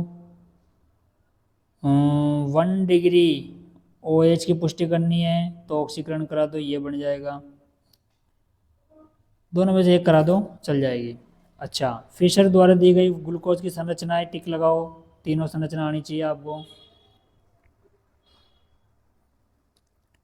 ये ग्लूकोज की है और ये आप मैच कर लो ऊपर से, ये इसकी है, ये इसकी है संरचना। आगे आ जाते हैं, ये है अल्फा डी ग्लूकोज की चक्रीय संरचना, ये बीटा डी ग्लूकोज की चक्रीय संरचना। टिक लगाओ दोनों को, चक्रीय संरचना के नाम से पूछेगा, अगर पूछेगा तो, वरना नहीं पूछेगा। ये पूछेगा तो हावर संरचना के नाम से पूछेगा, alpha D plus glucose beta D glucopyranose. हाँ ग्लूकोपाइरेनोस, कोई दिक्कत नहीं, इसका नाम ऐसे ही बोल सकते हैं अपन, अल्फा डी प्लस ग्लूकोज और बीटा डी प्लस ग्लूकोज। किसे समानता दर्शाते हैं, ये पायरेन से समानता दर्शाते हैं। चलो आगे चलते हैं अपन। अब हमें आगे पेज नंबर 294 पे, यहाँ पर है अल्फा डी माइनस फ्रुक्टोफ्यूरेनोस, ये टिक लगाओ स्टूडेंट इसको। अपचायी शर्करा क्या होती है और उदाहरण है इसका माल्टोज। वेरी गुड स्टूडेंट, याद रखना इस क्वेश्चन को, इम्पोर्टेंट, वेरी वेरी। चलो सुक्रोज क्या होता है, डेफिनेशन और स्ट्रक्चर। माल्टोज क्या होता है, कैसे बनता है, डेफिनेशन और इसका स्ट्रक्चर। लैक्टोज क्या होता है, कैसे बनता है, डेफिनेशन और इसका स्ट्रक्चर। नोट्स में लगा रखा है। स्टार्च में आपको कुछ नहीं करना, बस इतना पोर्शन करना आपको। स्टार्च कैसे बनता है, थ्योरी बनानी है इसकी, कौन सा बॉन्ड कहाँ बनता है। सेल्यूलोज क्या होता है, यहाँ इतनी थ्योरी करनी है, जितनी अंडरलाइन करवा रखी है मैंने उतनी थ्योरी याद करनी है। और एक क्वेश्चन तो आया भी था इसके अंदर, द्वार्षिक के अंदर, यहाँ से सेल्यूलोज की दुनिया के अंदर निम्न में से सबसे ज़्यादा मौजूद कौन सा है पदार्थ है, तो उसका आंसर था सेल्यूलोज, जो कि पेड़ पौधों में पाया जाता है। चलो, कार्बोहाइड्रेट मुख्य रूप से वनस्पतियों में स्टार्च के रूप में रहता है, जंतुओं में ग्लाइकोजन के रूप में रहता है। वेरी गुड, इंपॉर्टेंट क्वेश्चन है ये। चलो, एमिनो अम्ल का सूत्र याद रखना आपको, RCHNH2COOH, ये एमिनो अम्ल का सूत्र है। अब ये आर जो है, इस आर को चेंज करेंगे हम, इस आर को चेंज करेंगे। आर की जगह आप क्या लिख सकते हो, तो आ जाओ नीचे वाली टेबल पे, ये रहे। अगर मैं उस आर की जगह एच डालूँ तो बन जाता है ग्लाइसिन, उस आर की जगह अगर CH3 डालूँ तो बन जाता है एनालिन, ये डालूँ तो वेलिन, और ये डालूँ तो ल्यूसीन। 4 याद रखना है, कुछ नहीं बाहर नहीं आएगा इससे। फिर आपको इस चैप्टर में भी देखो बेटा ज्यूटराइन इस चैप्टर में भी है, तो ध्यान से समझना जो ज्यूटराइन किसका पूछ रहा है, एमिनो एसिड का ज्यूटराइन पूछ रहा है तो ये वाला करना है। और बाकी एमीन का ज्यूटराइन जो था वो पीछे था, बेंजीन के साथ जुड़ा हुआ। अब आगे करते हैं अपन यहाँ पर ग्लाइसिल एलानिन का स्ट्रक्चर क्या होता है, याद रखना है यहाँ पर आपको इसको। रेशेदार प्रोटीन क्या होते हैं, बिल्कुल, और ये मांसपेशियों में ऊन में स्थित होता है, बिल्कुल बताना आपको, इंपॉर्टेंट क्वेश्चन है ये भी एग्जाम के लिए। प्रोटीन का विकृतीकरण कई बार आ चुका है, प्रोटीन का विकृतीकरण कैसे करते हैं, अंडे का उबलना है, जो है दूध के उबलने के बाद झाग आना, प्रोटीन का विकृतीकरण के कई उदाहरण है ये। जैसे अब ये क्वेश्चन में टिक लगा लो स्टूडेंट, इजी क्वेश्चन है, अंडे के उबलने में जल कहाँ चला जाता है, एमिनो अम्लों की गलनांक क्वथनांक सामान्य एल्कोहल की तुलना में अधिक क्यों होते हैं, टिक लगा लो इस क्वेश्चन को। आगे चलते हैं, अब मैं आ चुका हूँ पेज नंबर 303 पे। वसा में विलेय विटामिन और जल में विलेय विटामिन दोनों करने हैं आपको, वेरी वेरी इंपॉर्टेंट क्वेश्चन है यहाँ पर ये भी। फिर आगे चलते हैं, विटामिन ABCD कौन कौन से करने, देखो जो टिक लगा रखा हूँ, विटामिन A करना है, B2 करना है, B1 करना है, vitamin C, vitamin D, vitamin E, vitamin K, बीच वाला कुछ नहीं करना, और जो यहाँ टिक लगाया उन्हीं की यहाँ पर बीमारियाँ करनी है, याद है। आगे आ जाते हैं, बीटा डी राइबोज का सूत्र क्या है, बीटा डी राइबोज का सूत्र क्या है, ये हावर्त संरचना बनानी है आपको। और आगे चलते जाओ, और आगे चलते जाओ, RNA के प्रकार क्या होते हैं, बताओ भाई, RNA के प्रकार, DNA, RNA, mRNA, बताओ ये चीज़ होती है ना। एक न्यूक्लियोटाइड का बनना, भाई देखो ज़्यादा से ज़्यादा इंपॉर्टेंट अगर आप करना चाहो तो इसको छोड़ना मत, फिर नोट्स में करवा रखा है, ऐसा मिल जाएगा आपको। डाई न्यूक्लियोटाइड का बनना कैसे बनता है, डाई न्यूक्लियोटाइड, एक न्यूक्लियोटाइड बन के बनाते हैं डाई न्यूक्लियोटाइड, ठीक है। आगे चलते आगे चलते आगे चलते, और इस तरह से हम चैप्टर को ख़त्म करने की। और हमारे शरीर में विटामिन C संचित क्यों नहीं होता, हमारे शरीर में विटामिन C संचित क्यों नहीं होता, टिक लगा लो भाई, यूरिन के साथ निकल जाता है, संचित कहाँ से होगा, विटामिन C की बात कर रहे, चैप्टर खत्म। आखिरकार मैंने एक ही दिन में दोनों की वीडियो बनाकर मेरा गला सुखा ही लिया स्टूडेंट्स। तो पेपर अच्छे से करके आना, ऑल द बेस्ट। और जो भी नंबर आए आपके वो एक बार कमेंट बॉक्स में ज़रूर बताना। और डरने घबराने की ज़रूरत नहीं है, देखो ज़िंदगी में ये एग्ज़ाम लास्ट एग्ज़ाम तो नहीं है ना। चलो ठीक है students, good luck, best of luck, bye.